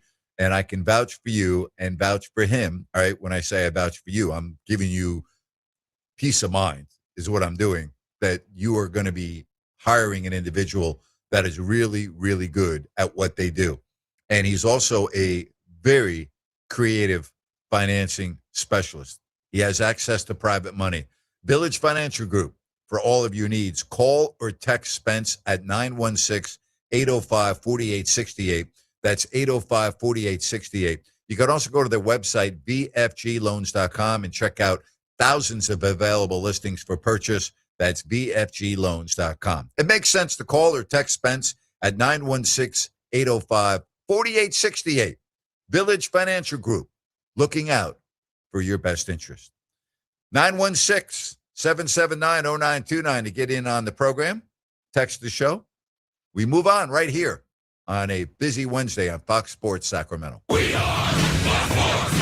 If you love the game of golf and you want to get better at playing the game, your journey to golfing excellence starts by visiting par18golf.com. Par 18 Golf is a cutting-edge golf performance and training center located inside the historic Nimbus Winery in Rancho Cordova. Par 18 Golf trains with TrackMan Performance Systems, the very same system that PGA tournament professionals use to perfect their game. TrackMan indoor practice bays utilize Doppler radar and high-speed cameras that capture every motion and tiny aspect of your swing, from your posture and stance to the angle and trajectory of the ball and its distance and speed. Whether you're sharpening your short game, dialing in driver distance, or preparing for a summer tournament, visit par18golf.com. Book your first visit and get ready to train like PGA pros. You'll play smarter, perform better, and compete with an entirely new level of confidence. Go to par18golf.com and see the future of golf performance. You're driving to work and someone looks at their phone. And bang, just like that, happens. Hurt in a crash? Call the accident guys. 877-888-GUYS. Need an accident attorney by your side? All you got to do is call the accident guys. Homeowners, for any electrical project you need done, trust the good dudes at Gabrewed. Locally owned, 5-star service experts, always transparent prices and solutions. Say goodbye to your electrical issues. Call Gabrewed or visit Gabrewds.com. G-U-B-R-U-D-S. Hi, I'm Ryan Blaney, a third-generation race car driver, and I dedicate a lot of my time going fast. But when my grandpa was diagnosed with Alzheimer's, it was a very unexpected bump in the road for us. It's important to notice if older family members are acting differently or having trouble with routine tasks. Early detection of Alzheimer's can give your family time to explore support services and access available treatments. If you or your family are noticing changes, it could be Alzheimer's. Talk about seeing a doctor together. Visit alz.org/time to talk. A message from the Alzheimer's Association and the Ad Council.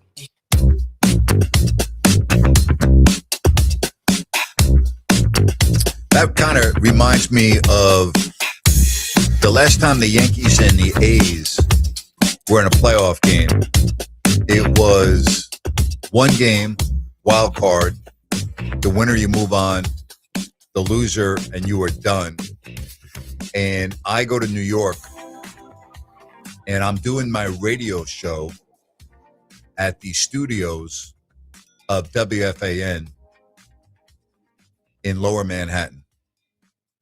So I'm doing my show, and I have to hustle.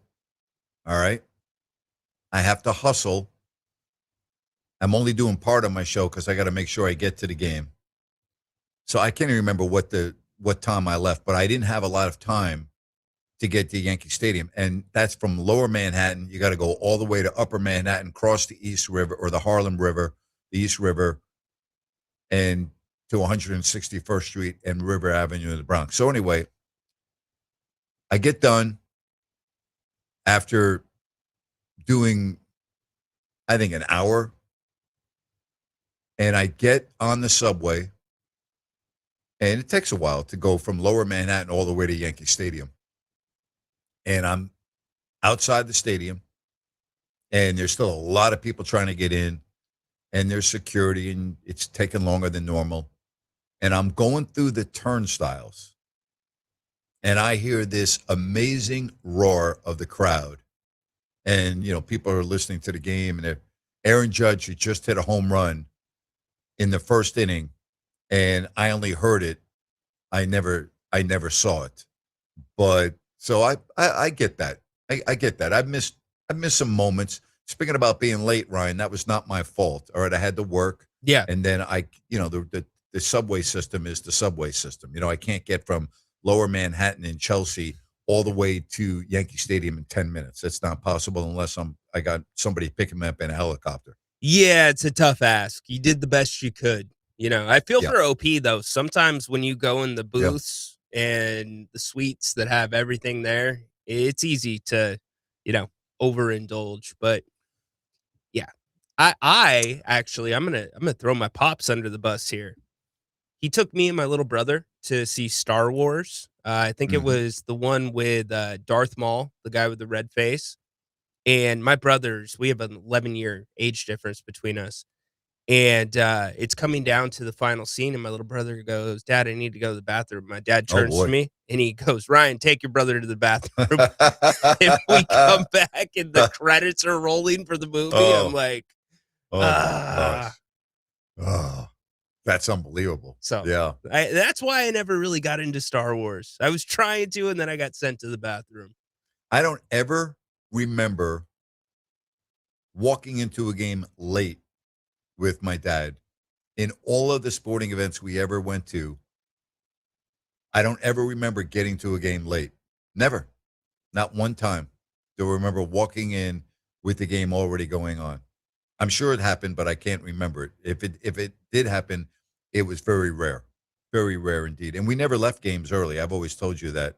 The only game that I remember leaving early was that twilight doubleheader where the first game went 18 or 19 innings, and my aunt had flown in from Japan, and we picked her up at the airport, and she's sleeping, and it's now 1 a.m, and I mean that's an extreme situation. Okay, for me, growing up before the game was just as good as during the game. Because I wanted to get there. I wanted to watch warm-ups. It wasn't, I mean, for a time and an age, you wanted to get autographs. But then it turned to watching guys warm up, kind of like what OP was talking about, looking for tendencies, looking for work ethic. And so getting there early was always what we did. Always, always. 916-779-0929. OP with his worst sports moment. What's your worst sports moment? What's your worst moment going to a game? Maybe you didn't get to the game. Maybe your flight was canceled. Good Maybe question. the car broke down. Maybe you got caught in an unexpected traffic jam where the road was blocked for 2 hours, which can happen. I mean, I'm just trying to think of a situation where I was to a game late. The only time I remember was my son's first ever game on his 4th birthday. We were going to the Giants 49ers opening game. And I can't remember why we were late walking into the stadium. We didn't miss the kickoff, but we missed the anthem, and they had these huge military helicopters, 3, that had actually come into the bowl of the air of the stadium. Wow. Right? Yeah. And we could hear the noise as if they were on top of our heads walking in the Giant Stadium. And when we got into the stadium again, we didn't miss any of the action. And I can't quite remember why we may have been a little bit late entering the stadium. But I'll never forget this because my son's 4 years old. It's his first ever game. And, normally at that age, they want to eat, they want to do this, they want to do that. Trent did not miss one snap of the game. Never once said, I have to go to the bathroom. We need to go now, like you do with a lot of 4-year-olds. Yeah. Wasn't constantly asking for food. I was like, okay, he's my son. This is my son for sure. I don't need to do a DNA test. I don't need to do any of that. This is my son at age 4. It's great. At age 4. Yeah. So great. Incredible. 916-779-0929. That's 916-779-0929. I've had experiences where it's been dicey getting there for the start of the game or a big moment, but I don't have one quite like that. Doug Christie talks about being at the Kirk Gibson Home Run World Series against the A's, and he was one of those cars in a parking lot leaving the game when Gibby hit the home run. Heard that many times. See, to me, if you're at that game or you're a game that goes down in the history of the sport, how painful would it be to be one of those individuals that thought the game was over and you were leaving to beat the traffic and you missed one of the great moments in the history of the sport? Like, how do you live that down? I mean, you can't, but you also didn't know that it was going to. It depends on how hardcore of a fan you are. Because if you're a hardcore fan, yeah, that's going to hit you forever. But if you're kind of casual, it's like, oh, well, okay, we beat the traffic. But this could even if you're a casual fan, the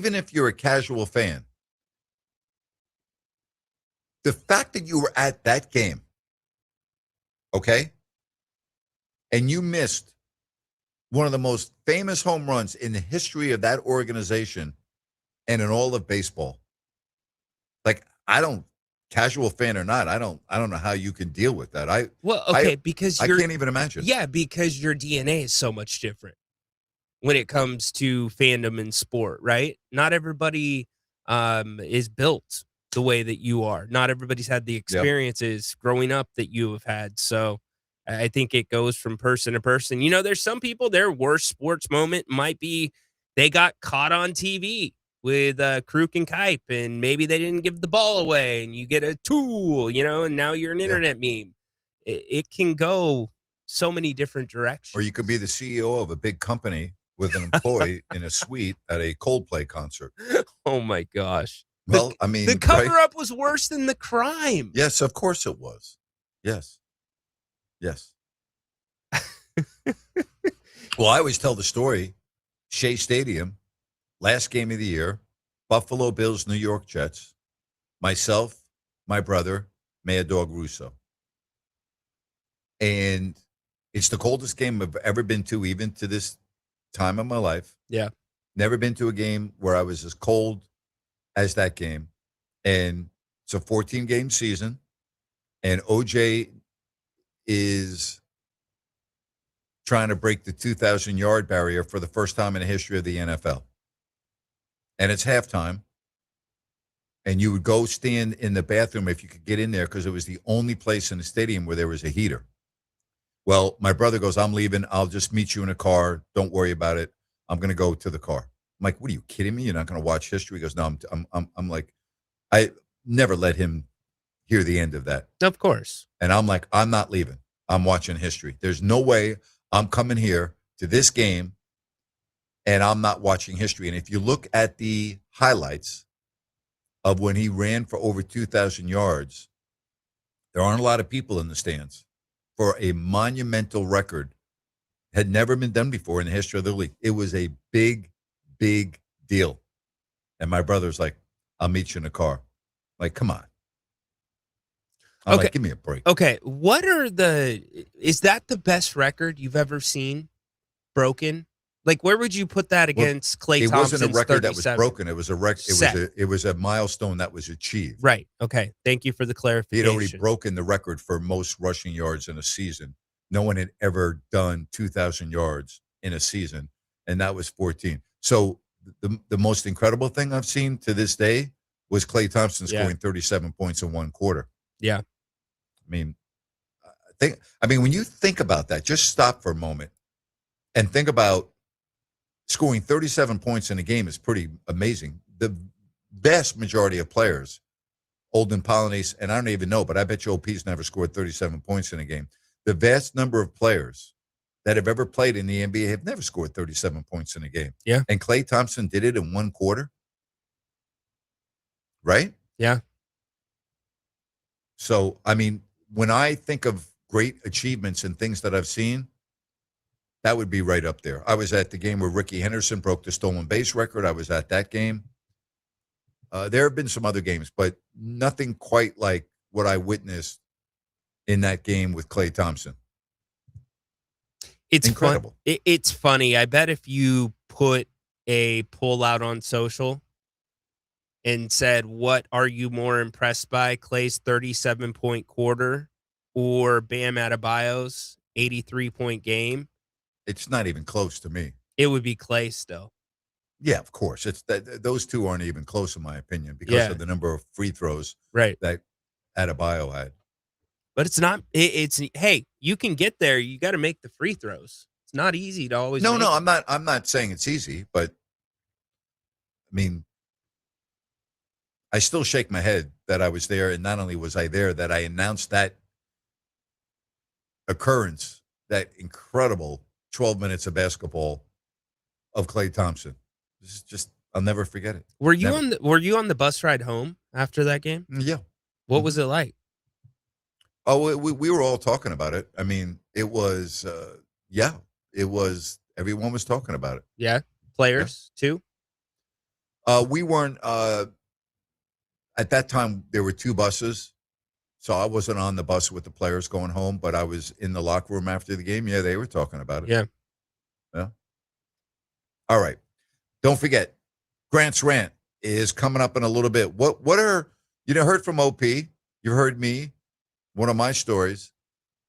What's the most disappointing moment you've ever had trying to get to a game or being in a game and missing the big moment? And what about it? Have you left a game?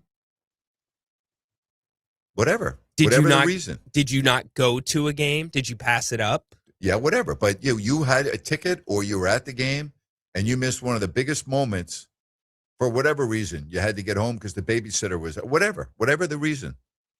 I would love to know. This is the Grant Napear Show, Fox Sports, Sacramento. We are Fox Sports Radio. Did you know we're on YouTube? Did you know you can find all of your favorite shows on YouTube? Look at us. We're waving at you right now. Did you know that you can find the best clips and the best videos from your favorite shows? All the interviews, clips, everything is there. This is why you're the smartest listeners in the world. Completely agree. Because you went to YouTube and you searched Fox Sports Radio, and you were the ones that hit the subscribe button and the notification bell. You're the ones that watch videos from Two Pros and a Cup of Joe with Jonas Knox, Brady Quinn, and LeVar Arrington. You can't even make this up. You got some holy water in your bag, baby. Dan Patrick, Colin Cowherd. Wow. Cavino and Rich, The Odd Couple with Rob Parker and Kelvin Washington. Oh, my God. Oh, boy. The Jason Smith Show with Mike Harmon. Think about that for a second. And the Ben Maller Show. Fox Sports Radio. On YouTube. That's strong stuff. By searching Fox Sports Radio. Check us out on YouTube. Subscribe. Hit that thumbs up icon and comment away. Okay, we are running a car drive right now to help veterans all across America. So if you have an old car, truck, or van, even a motorcycle or an RV sitting around, you can right now give it away and help the vets. They really need your help. And your car will help support the vets and their families. And guess what? You even get a tax donation. Plus, we'll even come and pick up your car for free. And all you've got to do is pick up your phone right now and make a free call. Now is the perfect time to do something good for the vets. Give back to the vets right now for all they've done for this country. And your old car can really help them. So call the Veterans Car Donation Program right now for free pickup of your vehicle. Help the vets and help your taxes at the same time. Call right now. 800-598-0539. 800-598-0539. 800-598-0539. That's 800-598-0539. Listen up, guys. Are you experiencing any of the following? Fatigue, less drive, poor performance? If so, you may be one of the nearly 30 million men in the U.S. today dealing with ED. But did you know you don't have to pay hundreds for a prescription anymore? And you don't have to deal with the hassle of seeing the doctor or the embarrassment of going to the pharmacy for a certain pill. Now, with one free call, you can find out how Herbal Virility Max can help you feel like a man again. For over a decade, Herbal Virility Max has helped guys just like you put a smile back on their face with improved performance and drive. Call today and ask about our buy one, get one free offer. 800-690-8445. 800-690-8445. 800-690-8445. That's 800-690-8445. Baseball's back, and you already know what that means. Fresh stats, new stars, and huge opportunities with me, Rhino, on America's #1 daily fantasy site, Prize Picks. One of my favorite things about Prize Picks is you can mix and match players from across over 100 different sports, whether it's the college basketball championships, pro basketball playoffs, or even the upcoming golf majors. Prize Picks has an opportunity for you.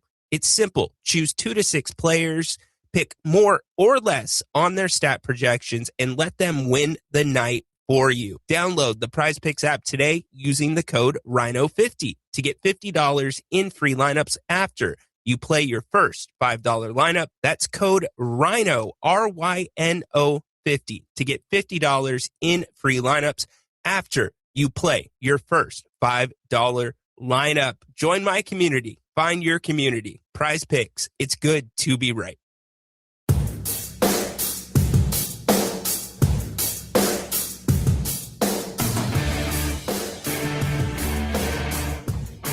Nine 779-0929. Ryan, we've got some breaking news to report. Yeah, per Adam Schefter, Puka Nacua has checked into rehab.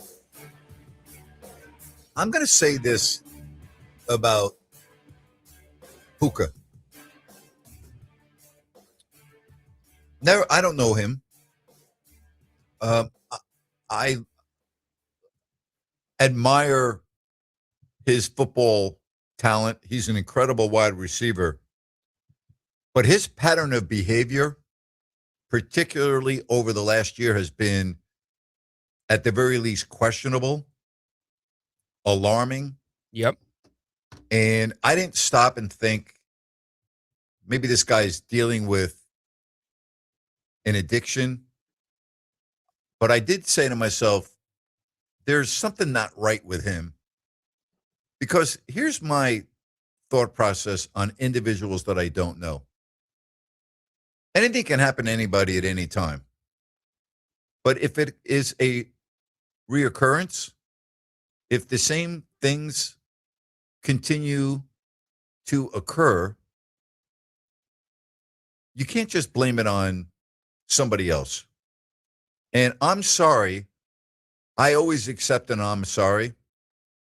But I don't want to hear I'm sorry over and over again. If you do something wrong, come out and apologize. Okay? But when you have to repeatedly say I'm sorry, you're not sorry. You've got a problem. Whatever that problem may be, deal with it. Puka Nacua, as we just heard from Ryan, as reported by Adam Schefter of ESPN, his pattern of behavior, in particular, over the last year, has made me raise my eyebrows. And the current situation that he's in, with the allegations of biting a female, among other things, is, to say the least, alarming.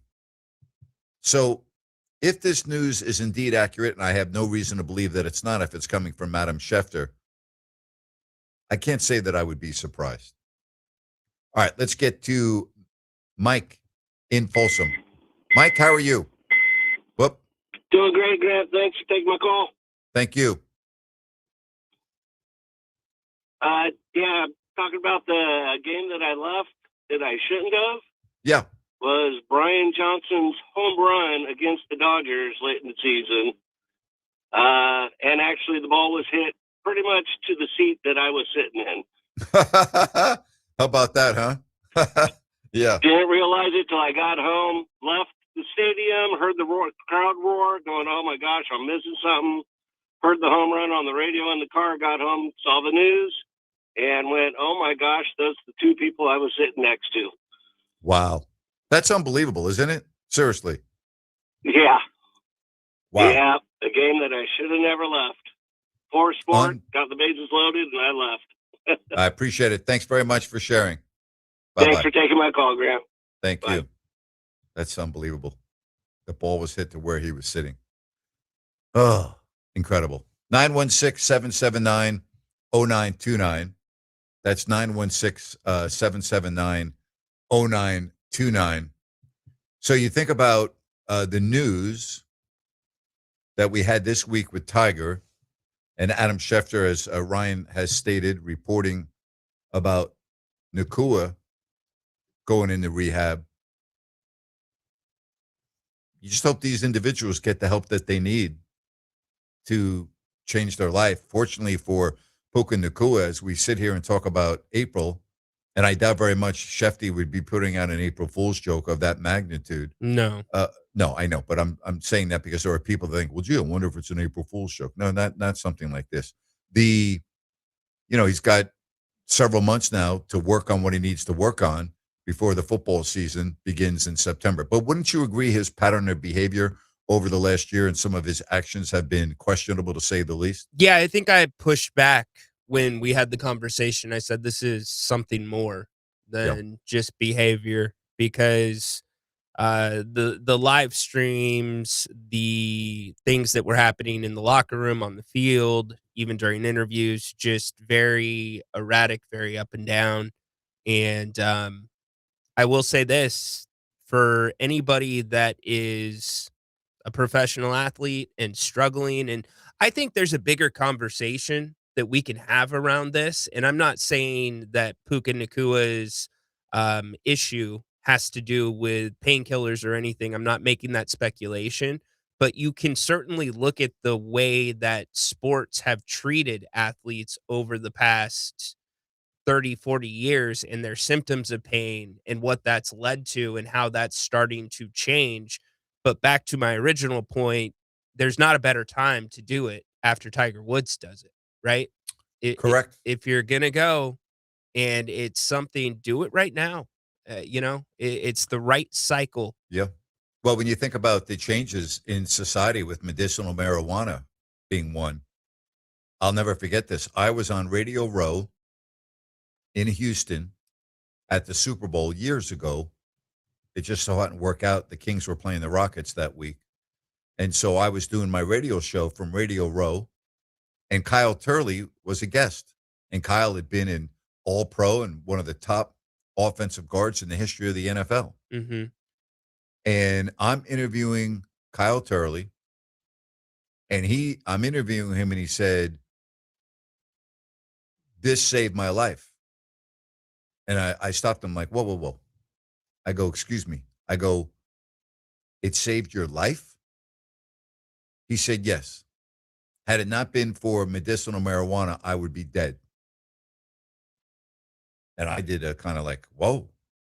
And he went into telling me how he had gotten addicted to painkillers and that he went through the whole process. Well, I'm in the middle of doing this interview, and I get a text message from a very good friend and said, my brother told me the same thing.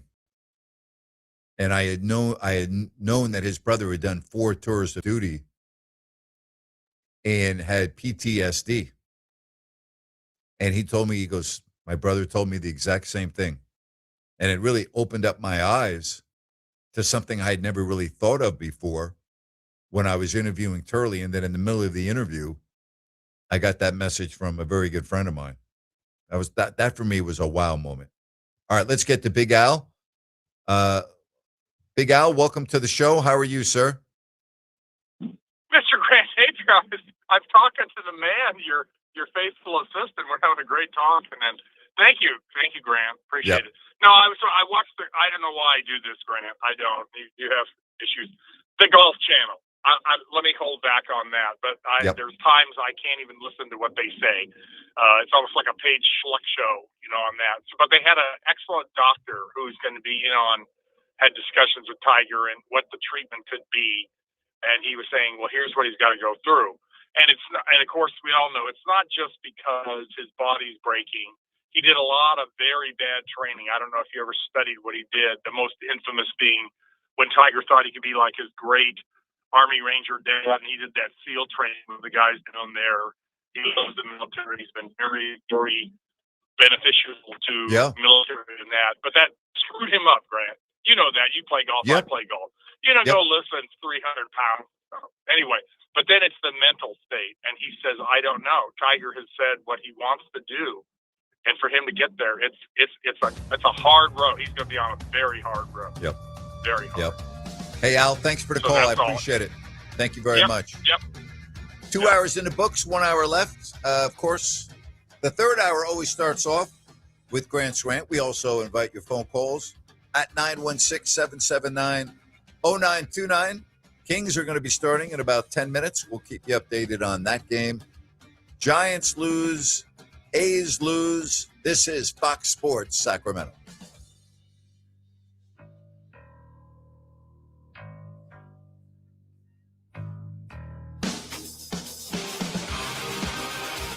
Jackson Rancheria. Let's go. Jackson. Dust off your leg warmers and light up the night.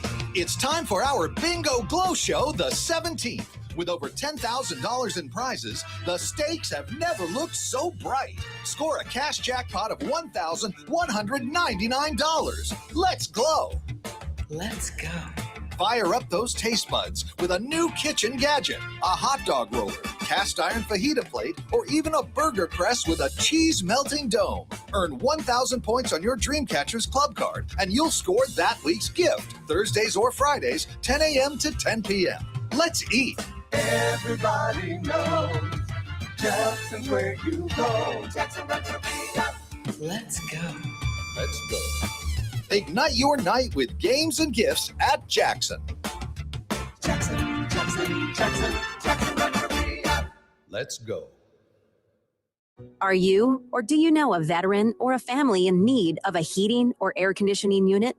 If so, go now to dasmechanical.org and nominate yourself or someone you know to receive one with installation being donated by our neighbors at DAS Mechanical. We all know this past year has been tough for some in our community. Nick Delancey and his DAS family want to give back, and they're excited to give back, just like this, to help out a veteran or family in need. It's very simple to enter. Go to dasmechanical.org, click the 2026 HVAC System Donation tab, and fill out a very short 6-question nomination form. That's dasmechanical.org. Click the 2026 HVAC System Donation tab and fill out the short form. DAS Mechanical, family-owned and proudly serving our community for years. Nominate now at dasmechanical.org.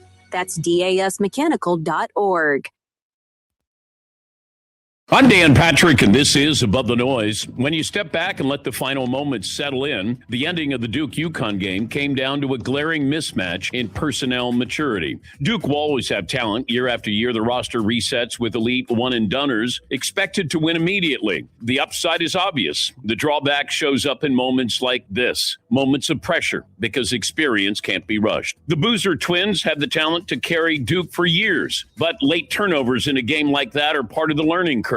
On the other side, UConn leans on their coaching staff and experience. Alex Caravan didn't force the final shot. He passed up a contested look, found a better one. The rest is history. That's the difference. Talent puts you in position. Maturity decides what you do with it. And in March, when every possession, every decision carries more weight, it's not always the most gifted team that survives. It's the one that knows exactly what to do when the moment arrives. I'm Dan Patrick, and this is Above the Noise.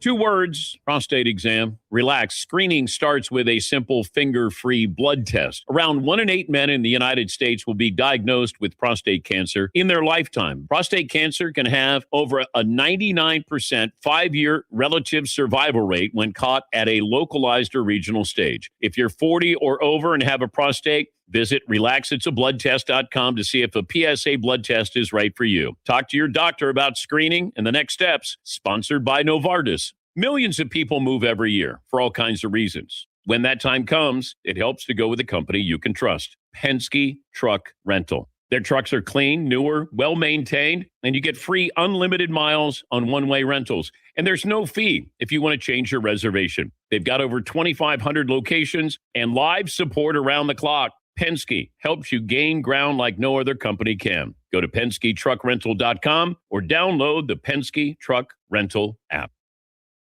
Grant Napear is back every weekday afternoon, 3 to 6. This is Fox Sports, KSAC 890 AM Olivehurst, K284CM 104.7 FM Sacramento. It's time for Grant. All right, serve him up, Rhino. All right, Grant, the NCAA is proposing barring players who opt in and remain in the NBA draft. This is just simply like Adam Silver, making you look another direction away from the smoke and fire from the real problems like NIL and the transfer portal. Second option, everything that's being made out of Dan Hurley and the referee from the Elite Eight game. There's been stories about the referees now not reffing the Final Four. Well, can we just drop it? 30 or 40 years ago, this would have been a non-story without social media and cameras everywhere else. 2 guys were going around and they just came face to face. But now it's broken down in every angle. Last but not least, April Fool's is ruined. April Fool's used to be a fun day where you can pull a joke here, pull a joke there, but every day is April Fool's because of AI. You don't know what's real and what's not. Yeah, spot on. You told me earlier about why don't I do a rant on this, and somebody else told me the same thing. So this being a wild card day, April 1, here's my rant, and it's my own take. And it does have to do with tardiness, because I've already received a couple of messages, including from our big supporter on the other side of the country, which that would be Patrick. And Patrick said, I am guilty that I am one of those people. That is tardy. Said, Grant, Rhino, I confess I'm one of those tardy people. Please forgive me. You know what, Patrick? I don't have to forgive you or not forgive you because it hasn't affected my life, okay? But I would tell you that your loved ones and your friends, maybe they've told you to your face. Maybe they haven't. They're bothered by it. Why would you be late all the time? Like, what is the reason for that? Do you have a clock? Do you have a watch? Do you have a phone that tells you what the time is? Do you care about other people's time? Do you care about how they feel that your tardiness may cause if you're meeting someone to go to a game? Were you late going to Carmine's to meet Dorian and his girlfriend? If they were waiting for you, why would you be late? Why? Why is it that people are habitually late? Why is it? It's part of their DNA? Well, change your DNA. It's how you were raised. My mom was always late. Always. My dad was always on time. My dad always preached to me the importance of being early and being on time, and used my mother as an example of why you should not be tardy and be late all the time. That has always stuck with me. It is rude if you're constantly tardy.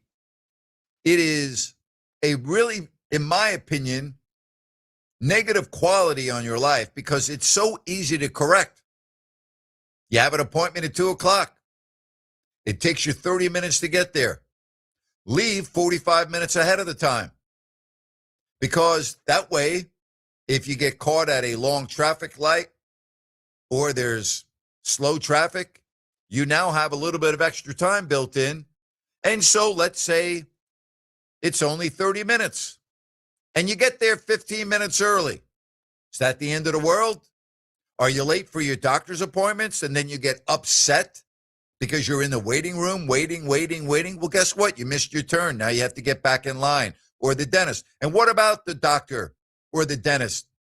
That because of you, now everything else is screwed up. And because of you being late, now you are inconveniencing the other people that are waiting to see the doctor. Because when you do get fit in, that means somebody that's supposed to be in at your time now has to wait because of your rudeness and your laziness for being late. Fix it. All right? Don't inconvenience others with your tardiness. It's a really bad quality to have. Happens all the time. I've got people in my life that are tardy. Drives me crazy. Do not be late. Correct it. It's a bad habit. It's unnecessary. It can be disrespectful, rude. If you are late occasionally, not a big deal. I'm late every now and then. If I am, I notify the individual why I'm late and when I'll be there. If I'm going to meet somebody.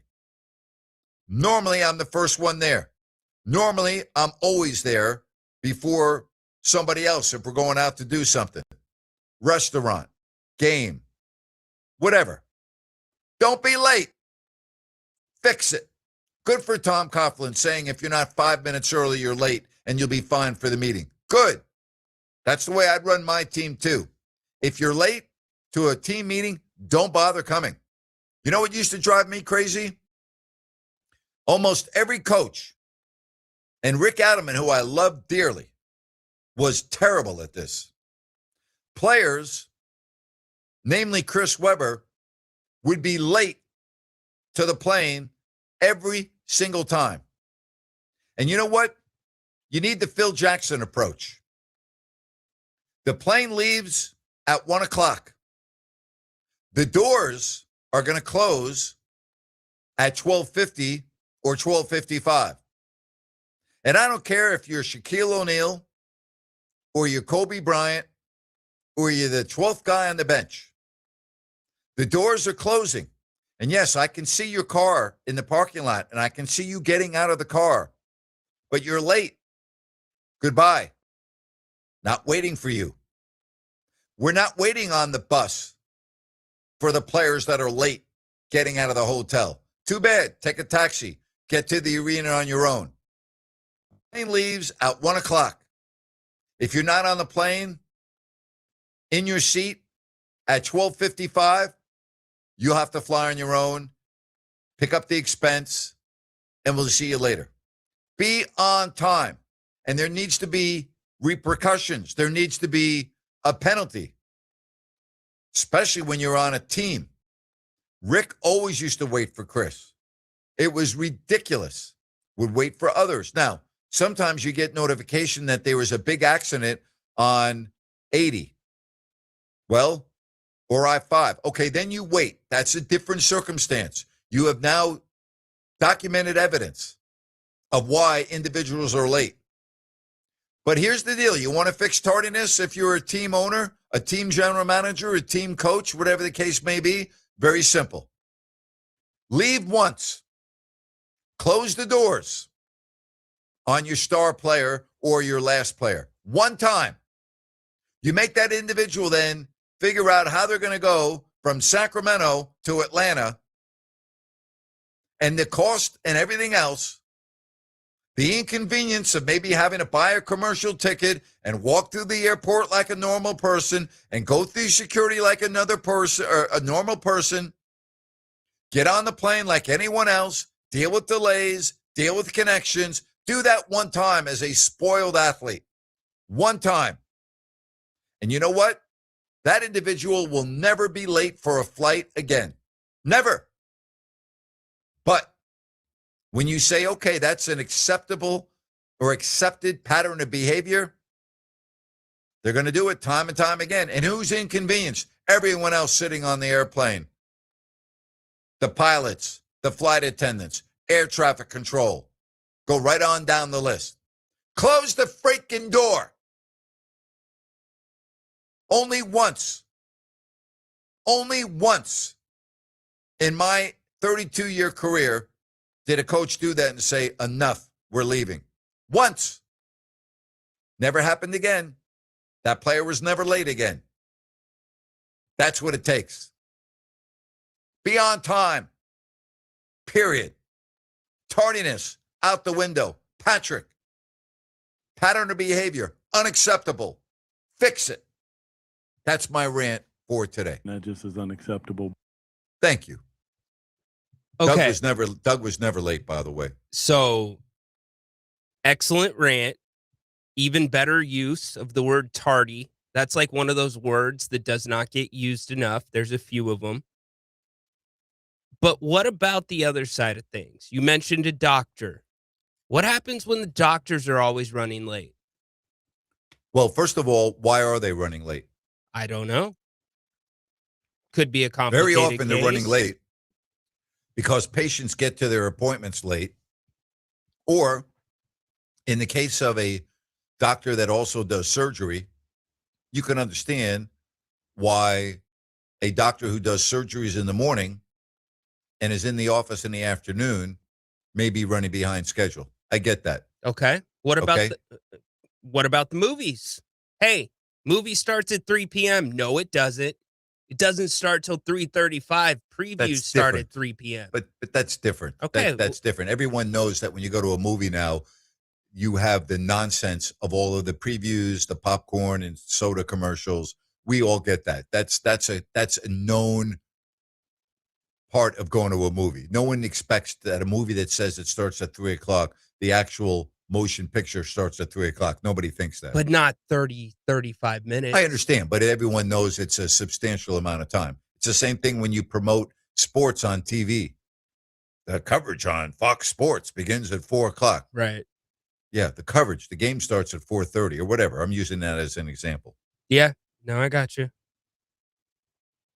There's a lot Don't of be those late. things. Your Tardy. dad and I are alike. I'm Tardy. serious. I know. Tardy is such a good word, though. Good job by you. Tardiness. Yes. Like, Yes. what's Tardiness. What are other good words that don't get used enough? Schmuck, schmutz. You got some schmutz on your shirt. Yeah.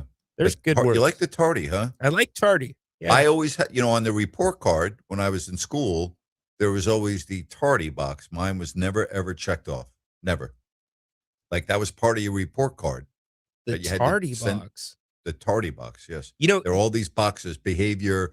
There was like, you get the grades, class participation, behavioral issues, everything. And then on there was, absences, tardiness, right? Tardiness was on your report card. Grant, it was part of your evaluation. I don't think you would even recognize report cards these days. When I was going to school, it would be like that. I don't think we had a tardiness thing, but we had an attendance thing. And then there would be an area where the teacher could put like number 1 and number 3, and you'd refer to the back of the report card. And if number 1's there, you read what the printed comment is that goes out on every report card, right?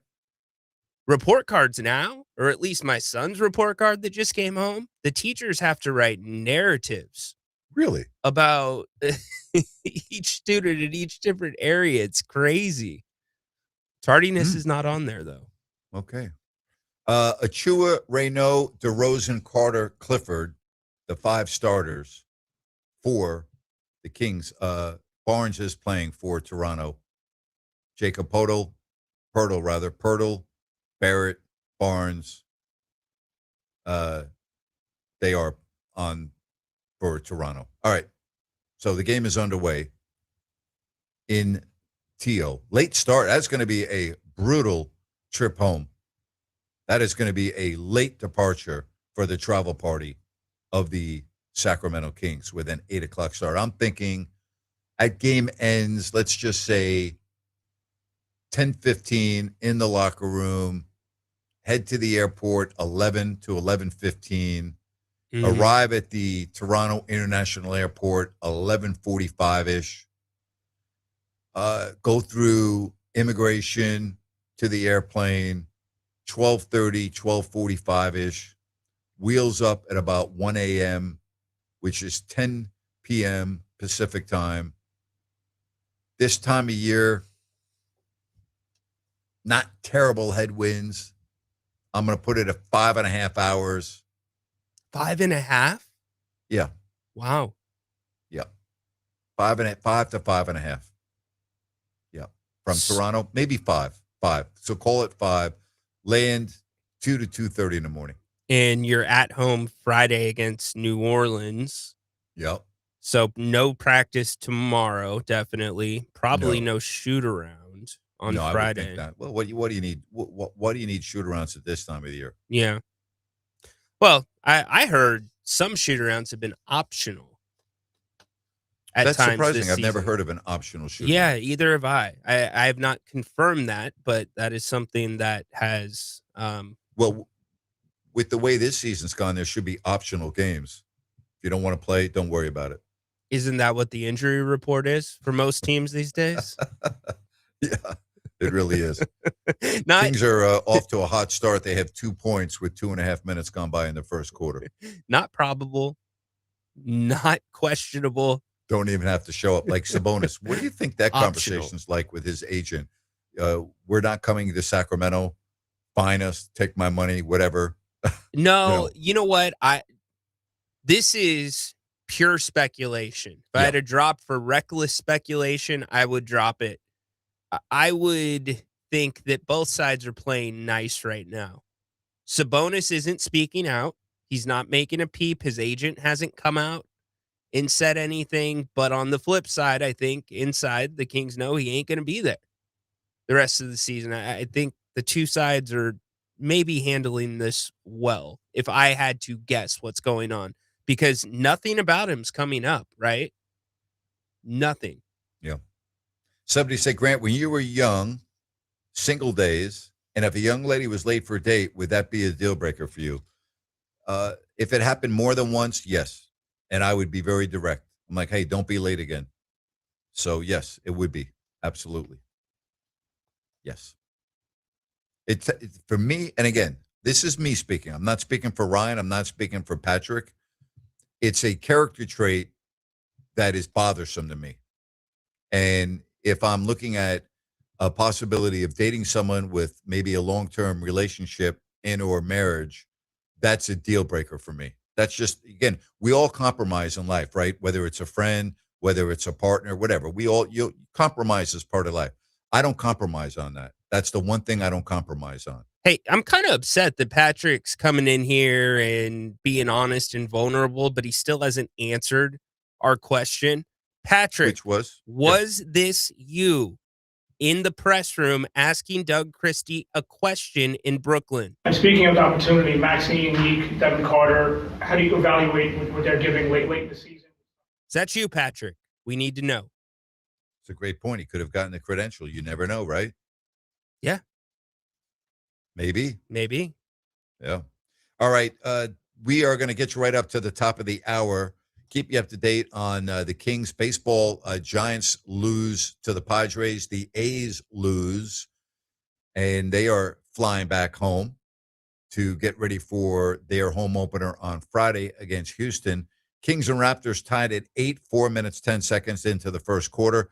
We'll take the break right here on Fox Sports Sacramento.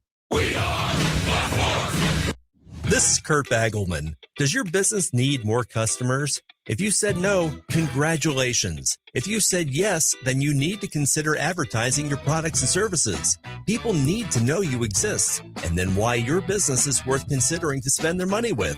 You also need to advertise to the right audience. For example, Sports Talk listeners have disposable income. They own homes, they're employed, and they earn six-figure incomes. And importantly, Sports Talk listeners listen longer, so your advertising message has more opportunity to be heard. Does your business need more customers? If the answer is yes, then give me a call to schedule a conversation.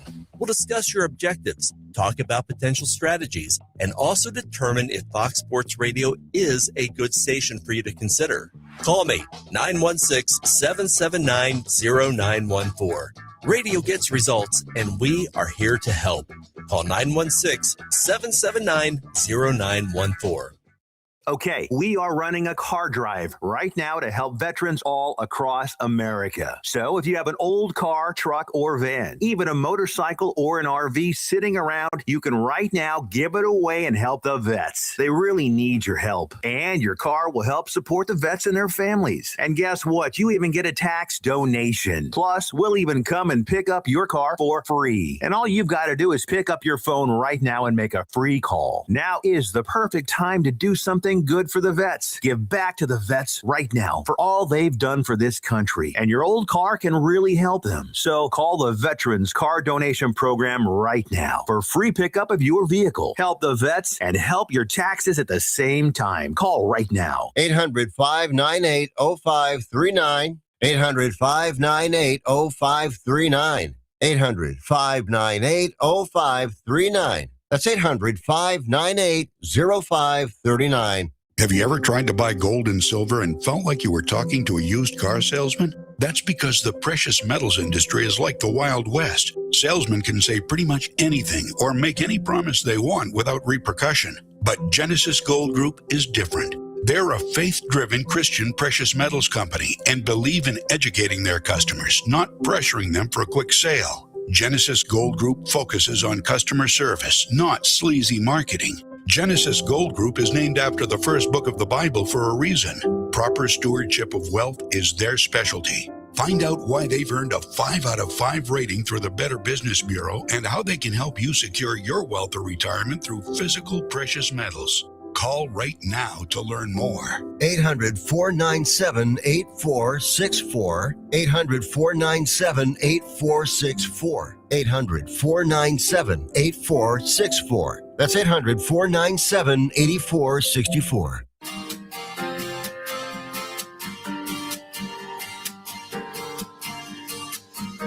This message, I worked in a medical office for 20 years.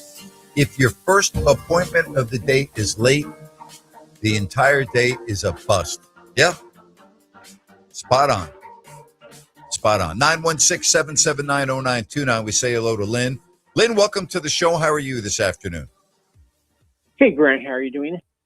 Good, thank you. I'm watching the NBA last week here, the Western Conference, and I was hoping the Spurs could catch the Thunder for that top position, but man, both those teams have been red hot, especially with the Lakers there too. Do you think down 2.5 games they have a chance to catch them, No, or you think they're not going to catch them? Thunder and Spurs will be 1-2? Yeah, and they just been red hot. I thought the Spurs, they won like I can't know how many games in a row, then all of a sudden the Thunder just started playing good too. So I mean, they do have the interesting to see. tiebreaker, so if they ended up tied, they have the head-to-head competition, the advantage there. That's but I true. mean, Oklahoma City's playing so well right now, and that is an important deal to be the number 1 seed. So I'm looking at their schedule, and I'm talking about Oklahoma City now.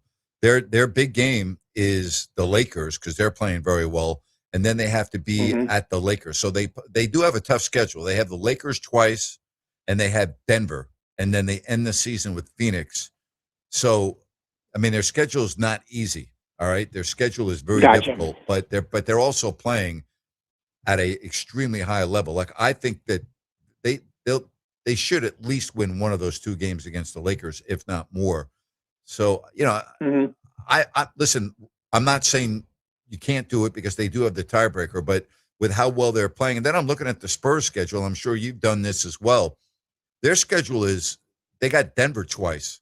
You know, they're at Denver on the 4th, and then they're at Denver to end, or they're home against Denver to end the season. Other than that, their schedule is relatively easy. So, I mean, they do have an easier schedule. I'll give them credit for that. Yeah, Denver's been like a tough match for them. It seems like they match better with the Thunder versus the Denver. I agree. Seems like. Yeah. One move over to that Kit Kat story. I don't know if you guys knew those Kit Kat bars that got stolen were shaped of F1 Formula cars. I didn't know if you knew that or not.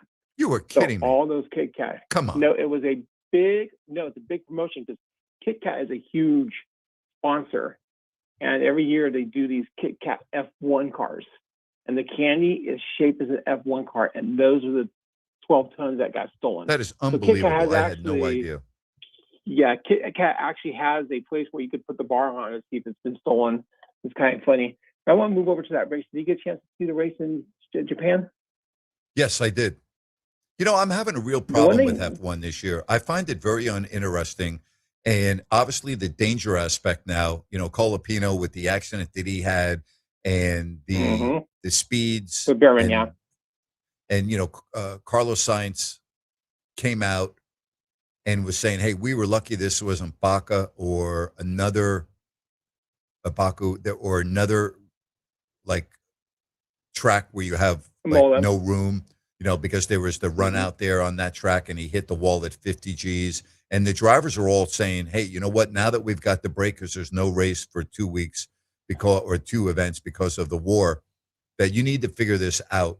That with the new rules this year and the battery, and I don't understand it well enough to explain it on the radio, other than the speeds are so different now coming out of the corners and on straightaways based on the setup of the car with how much battery power you have. It's absurd what's going on. And the drivers have basically, they're saying to the sport, hey, this is unsafe now. Someone's going to die out here. And especially that one with Behrman and the Argentina kid, because Behrman came up all of a sudden, the car that was leading Behrman was going 50 miles faster. And it's just crazy. If you remember a few years back at the Indy 500, when Scott Dixon came around the fourth corner and hit a car, and he flew like super high in the air. And that's going to happen because what happens is it doesn't matter if it's an F1 or IndyCar, with those open wheels, when they touch tires, those guys fly in the air. Yeah. And you can't have a car. You can't have one car going at 200 miles per hour, and then all of a sudden another car all of a sudden going at 160 when you expect them to be going at 195 or 200. Like that's a nightmare, and that's what's going on right now with F1. It's a real issue, and the drivers are very. Max Verstappen is so unhappy. He's actually talking about retiring. Oh, that's true, and I think he can retire because the guy made enough money. He doesn't need to go deal with this because the safety on it's not even about money. He said he's not fun anymore. He said he's not enjoying the sport. It's not even about money. He said it's not fun. Yeah, that's for sure. He's called it Formula E on steroids. Because basically what it is they went 50% engine, 50% battery, and that's what's causing the problem. Is people are charging the battery, and then people are going on the engine speed, and it is a nightmare. Well, as you know, being a racing fan, what happened in Japan this past weekend at the F1 is a perfect example of you have to have a really good car, but you also have to be lucky. And, when you look at Antonelli, he stayed on the track. He had not yet pitted. And then there's an accident with Colapino, and the safety car comes out, and he gains 10 seconds because he pitted under yellow. And that's why he won the race, or else Oscar Piastri would have won the race. So, that's the luck of the draw. It happens. But yeah, this is a perfect month. They got a month off. They need to fix this problem because it's not safe right now the way they're driving. Yep. See you later, Grant. Thank you, buddy. Bye. Take care. All right, let's move along to Ryan in Sacramento. Hello, Ryan. Welcome to the program. Hey, Grant. Thank you for getting me on. Yeah, thank you. I wanted to talk to you about next season with the Kings. Looking towards next year and kind of doing a debrief once this train wreck ends, I keep looking at what I think next year will look like in regards to coaching and roster and all that. And just trying to look through the eyes of Vivek and his love of former Kings like Doug Christie and his love of former All-Stars like DeMar and Russ, and recent comments he's made that he thinks the biggest problem this year was the injuries, and that's why the team has the record they have. I keep thinking about what you said when recently I heard you say that you don't think Doug will be back next year. I don't think he should be back next year. Okay, so that's my question. Are you looking at that through a reasonable, rational basketball mind like yourself, or are you looking at that through the chaos that Vivek breeds and whether you really think Doug will be back next season or not? It's a fabulous question, and it's very well stated. The former, not the latter. I'm just doing that based on basketball common sense. As far as the organization goes, you are 100% correct. And first of all, I do acknowledge that the record is largely in part due to the injuries. Do I think the Kings would have qualified for the playoffs this year had they been healthy? No, I don't. They're not good enough. But I do think that their record is in part due to the injuries, and I think you'd have to be crazy to think otherwise. But I also just don't think Doug is a very good coach. And I don't think the Kings are going to be able to get to the level that they want to be with him as the coach. And Scott Perry didn't hire Doug. And I think Scott Perry is going to want his own coach. Now, whether or not he can convince Vivek to do that remains to be seen. Vivek, there is no rhyme or reason with him. He doesn't do things that make sense. And he doesn't do things, in my opinion, that are in the best interest of the franchise. So I could see him keeping Doug because he loves Doug. And he will always tell himself that this is why something is happening when it really has nothing to do with that. So, you bring up a great question, Ryan. You really do. You bring up some very good questions. Yeah, I just think all of us in 3 or 4 months are going to be looking at what's happening going into next season and banging our heads against the wall because I think it's going to look a lot like this season as well. See, here's the biggest issue that I have with what's going on to talk. Fans don't understand this. Members of the media don't understand this. They see the young players playing hard under Doug, and they think that that's a token for Doug to keep his job. I could coach young players in the NBA that don't have contracts that are playing for their NBA livelihood to play hard. You could as well. All right, if you were the coach of the Sacramento Kings and you had players that haven't played all year or getting a chance to play for the first time that don't have anything more than a 10-day contract, don't have guaranteed contracts, you would get them to play hard too. So this notion that, gee, the Kings are now playing hard and they're playing competitively, well, that's really not coaching. No disrespect to Doug. That's just the truth of the matter. It's a fact. That happens every year with teams across the NBA when players get an opportunity to play. I always go back to the Dick Motta story in the early 90s when he only had 8 players against Mark Aguirre, Rolando Blackman, and the Dallas Mavericks. And 3 of the players that started were players from the CBA. And he said, I'm fine. Give me 8 guys that are playing for their lives, for their NBA livelihood, and I'll compete. And the Kings either won that game or almost won that game. I can't remember. There's a lot of truth to that. All right, here's what I do know. The Kings next year are going to have veteran players on their team with a mixture of young players. And it was very clear this year that when you had the veterans, Doug couldn't coach them. And there was a lot of discord within the team and a lot of frustration within the team.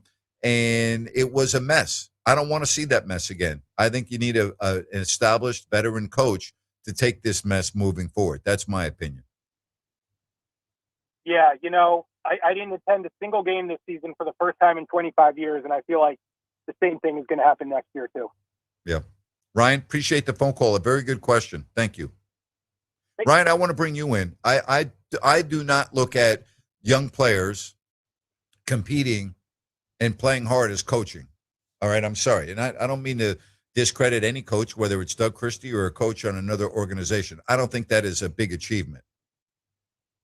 I've seen it happen many, many, many times where coaches have gotten young teams to play very hard and competitively, and I think that goes without saying. Yeah, the development of the young players, and I'm not slighting Doug in the least. I think he is good with a lot of the players, but the development has been going on for a long time before Doug was head coach. Look at how many guys have come up through the G League and Stockton, who we've talked about, who plays their first playoff game in about 15 or about 45 minutes. I think there is something to I think Doug Christie is incredibly good when it comes to breaking down film and relating to a player because he was a player and putting it into language that's probably easy for them to understand or easier to relate to situationally. But at the end of the day, when you have Daquan Plowdens, when you have Max Reynos, when you have a Dylan Cardwell before he got his contract, those guys are going to go out there and do everything they can. Now, the question becomes how much. It's not so much what has Doug done with them, how much has Doug reined them in, right? And that's where you have to really go through the evaluation. But Ryan brings up a great point, and it's the exact reason that I've said, I kind of have this thing at 50-50. about Doug coming back. Well, it might be 50-50, but it's going to be the wrong decision if he comes back. And I'm going to stick to that until I'm proven wrong. And by the way, I'd love to be wrong for the Kings fans, but I don't think I am going to be wrong. By the way, an update, Washington, who was leading for a lot of the game against Philadelphia, is now getting blown out. So they will lose. They will get another loss on their schedule. The Kings, meanwhile, as you forecasted, you thought they would play well. And even though it's very early, they are playing well. They're off to a good start. Toronto played last night in Detroit. It's the second night of a back-to-back. Yep. And they're down 25-18 early. And in this first quarter, Malik Monk has gone off with 9 points. Like to see it. That's kind of the formula that I thought you would see. DeMar has a couple of early fouls, but he'll get back into the swing of things as the game goes along. Athena on the YouTube says there's no way Doug is good at coaching. The verdict is in. There's so many shades of coaching, Athena. You can talk, and I think Grant just did an excellent job about laying that out between the young guys, between the vets. Grant, how many times early on in the season did we see Doug come to the podium and say, well, this is what we were going to run, but they just didn't run it, right? And we've heard players say, yeah, we called our own number.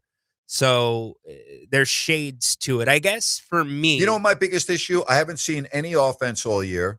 I haven't seen the defense, with the exception of small samples, with what he's talked about all year. So what he is preaching, I'm not seeing translated onto the court enough for me to say he's the right guy for this franchise moving forward. And that's where I'm at. Yeah, and it's fair. And that's where the whole injury card comes in. And then here's the other thing. You can talk about the Vivek shades. We all know, and you've lived it, Vivek likes to be involved. So you have to also consider, what does that conduit look like right now? What is the health of that conduit where Vivek can get directly to Doug? If it's pretty good right now, does that mean Doug has a better chance of staying?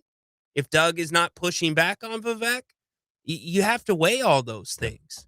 Somebody said, I've been listening to you for almost 30 years, and you've piled on Doug harder than all the other coaches combined. It's simply not fair. Well, to me, I think you're interpreting this wrong about whether it's fair or it's unfair. It's how I see it, and the standings and the point differential and the unimaginable, inexplicable rotation decisions. It's not about being fair or unfair. It's about doing my job and talking about how any coach in the NBA can have a player like Keon Ellis and bury them on the bench and not play them and mess with them. And yet, as soon as he leaves, he goes to a good team, the fourth team in the East, and is a starter on some nights and the leading minutes getter on the bench on another night.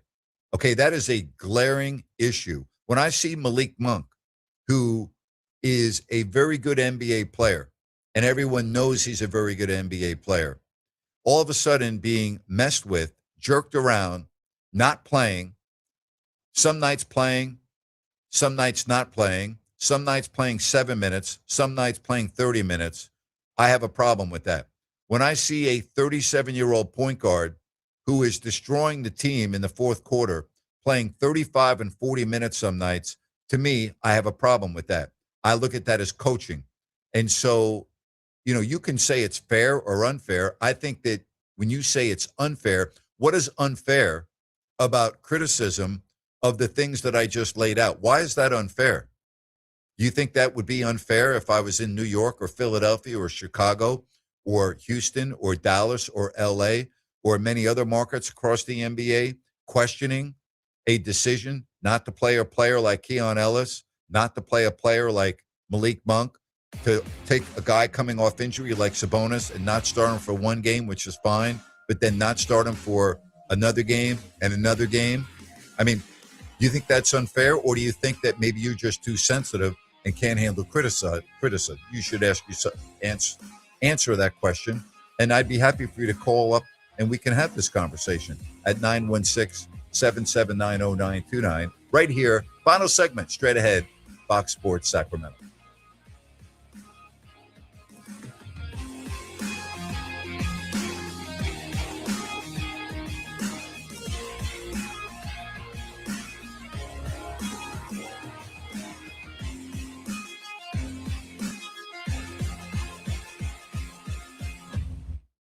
Hey, folks, are you or do you know a veteran or family in need of a heating or air conditioning unit? I've got awesome news because DAS Mechanical is giving back by donating one to a veteran or family in need. Owner Nick Delancey and his family, hey, they're always looking to give back to the community, and they're excited to help out a veteran or family in need.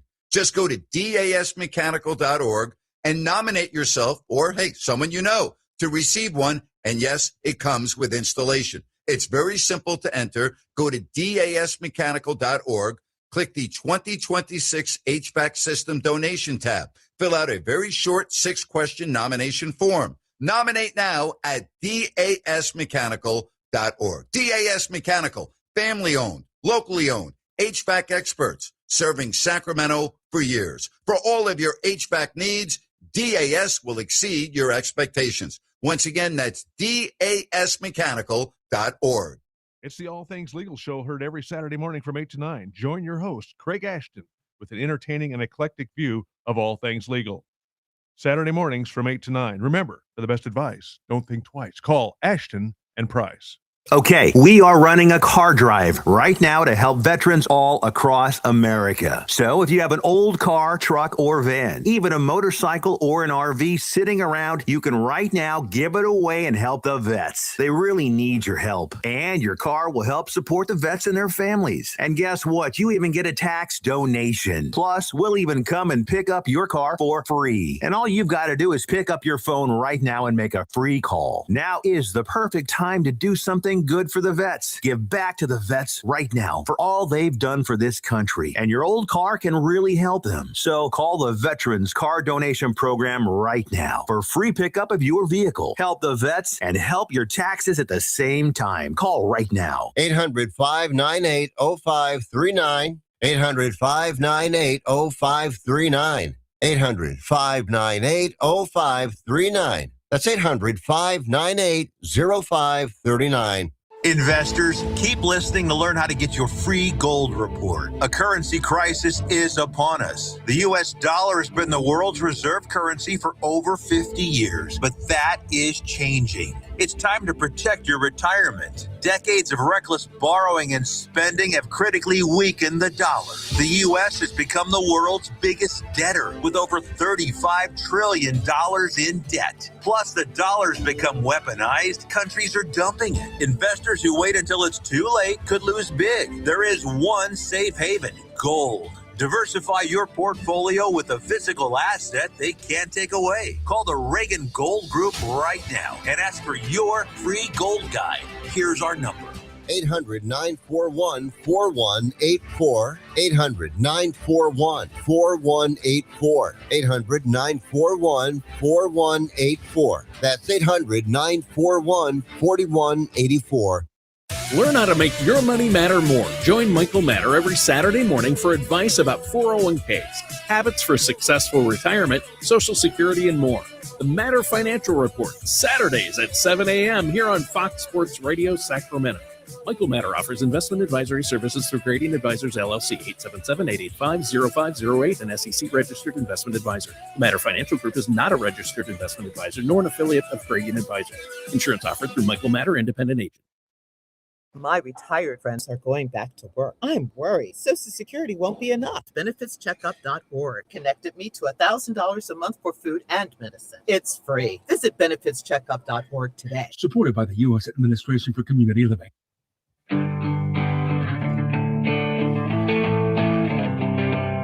Final segment on a Wednesday, the first day of April.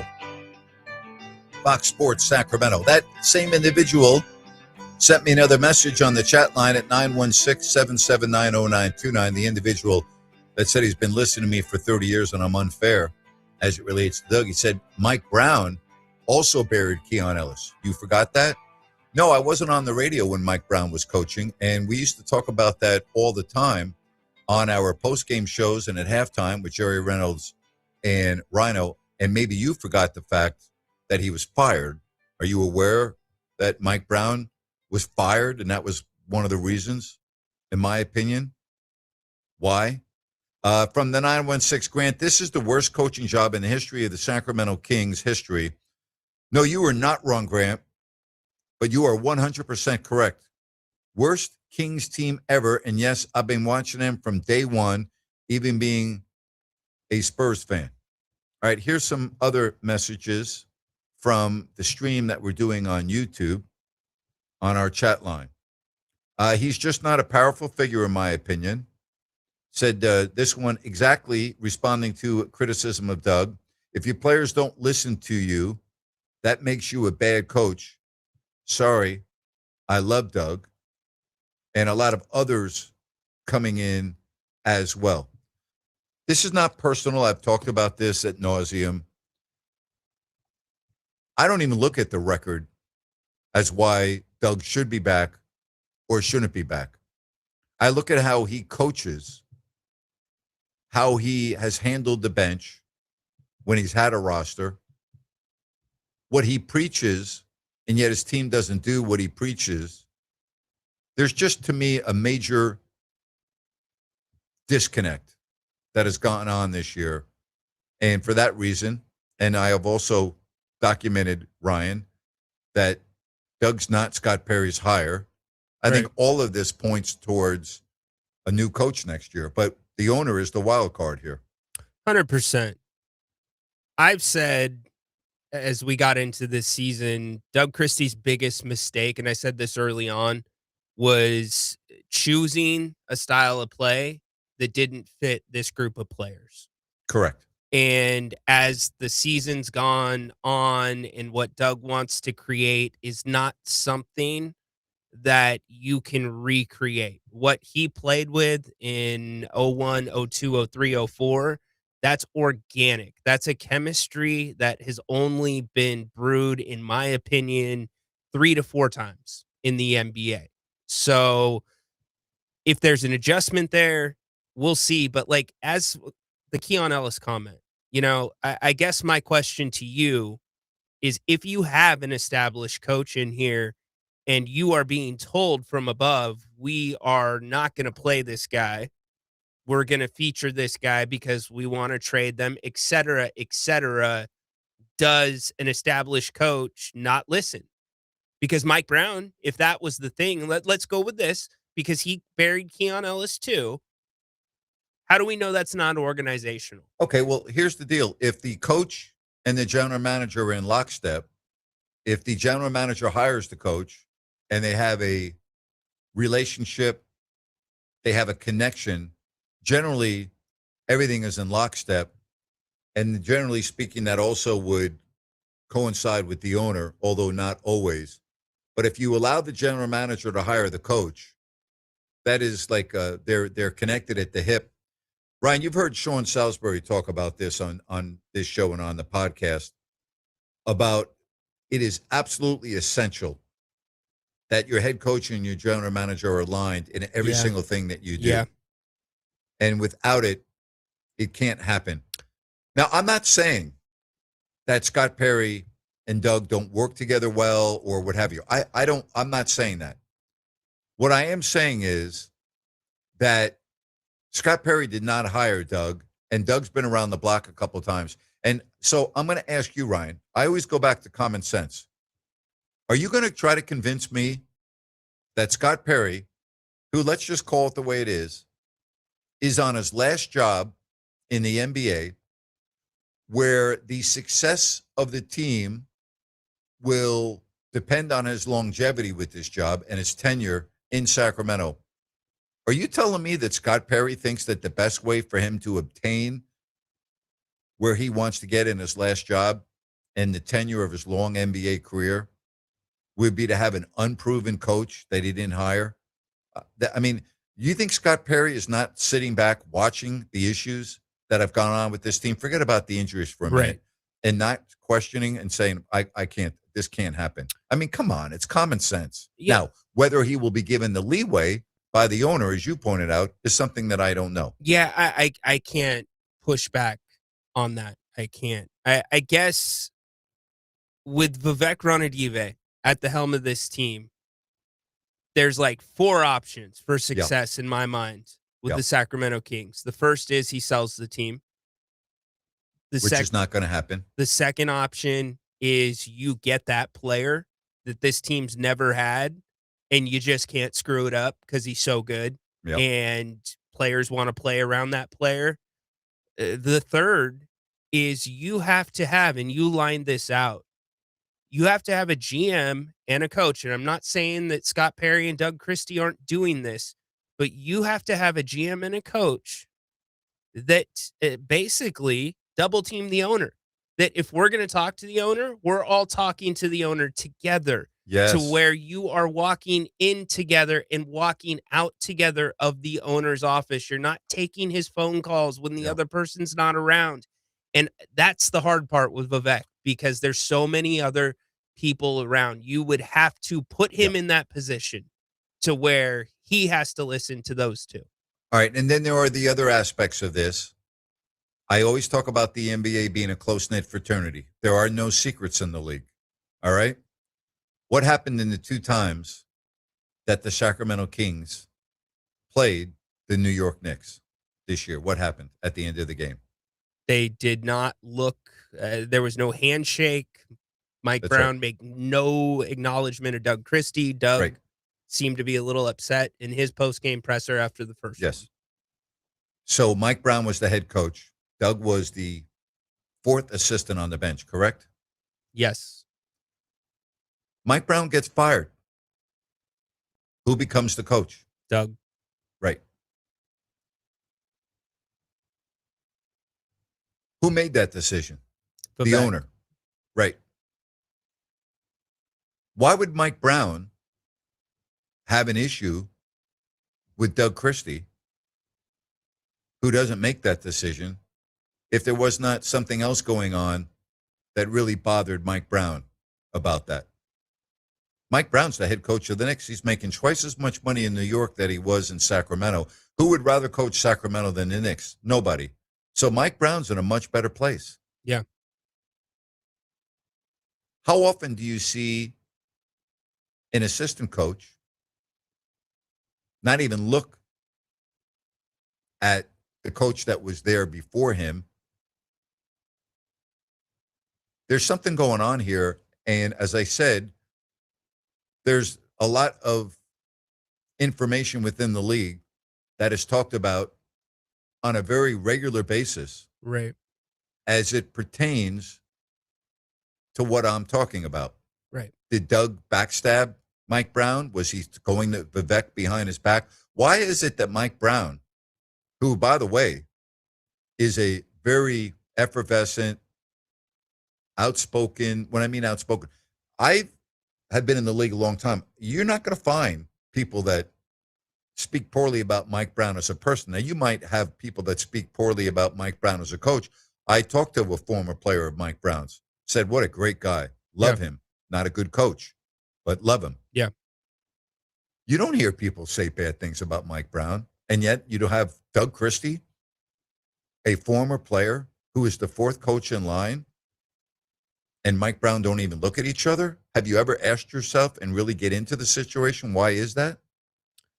Look, when Doug took over as interim, I know he made some comments, now I can be better used, something along those lines. Like he didn't feel like he was being used enough as the 4th assistant, because for those that don't know, game plans rotate. They go down around the coaching staff. That's how you stay in front of the schedule.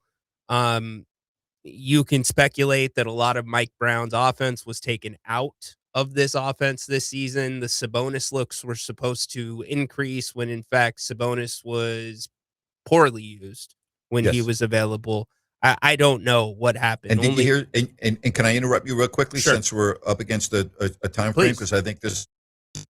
You talked to me about going to practice and the media requesting Sabonis, and he was always unavailable. Yes.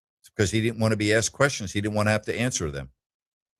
Well, I can't say that would be a very likely scenario. I can't say whether that's the fact or not. It's just we can ask, or the media can ask for 2 to 3 players at practice. He's always been available. For the most part, yes. So not for the most part. He's always been available. He's always talked to the media. Yeah, and even early on in this season, I remember sitting in a post-game press conference. He was very blunt, and this season had not come off the rails yet. Yes. And that kind of struck me like, all right, something's just not right here. Toronto has retaken the lead 35-34, 8.5 8.5 remaining in the second quarter. I will be doing the post-game show with Jerry. You're on your way to the Stockton Kings games, the playoff game tonight. Enjoy it. Yes, I am. Thank you very much. Hopefully Stockton can go back-to-back champions of the G League. Yeah, I know you enjoy going down there, so have a safe drive down there. Enjoy that. Tomorrow, Steve Sachs is going to be on the show. Saxy will be on right in the first segment, so don't be late to the show tomorrow. Patrick, did you hear me? Don't be late, okay? Make sure you tune in at 6 o'clock Eastern, 3 o'clock Pacific. I'm talking to you, Patrick. Don't be late. Patrick said he's going to try to do better. Thank you, Patrick. Love that. See, I'm making an impact here on the radio. Well, maybe not. Appreciate you all. Thank you so much. Post-game show, again, coming up after the game on YouTube and X. Game's tied at 37, Kings and the Raptors. My thanks today to Olden Polides. Love having him on each and every Wednesday. For Rhino and Sacktown, and all of you that make this part of your afternoon schedule, thank you very much. Thank you for listening to the Grant Napear Show on Fox Sports Sacramento. Bye-bye now.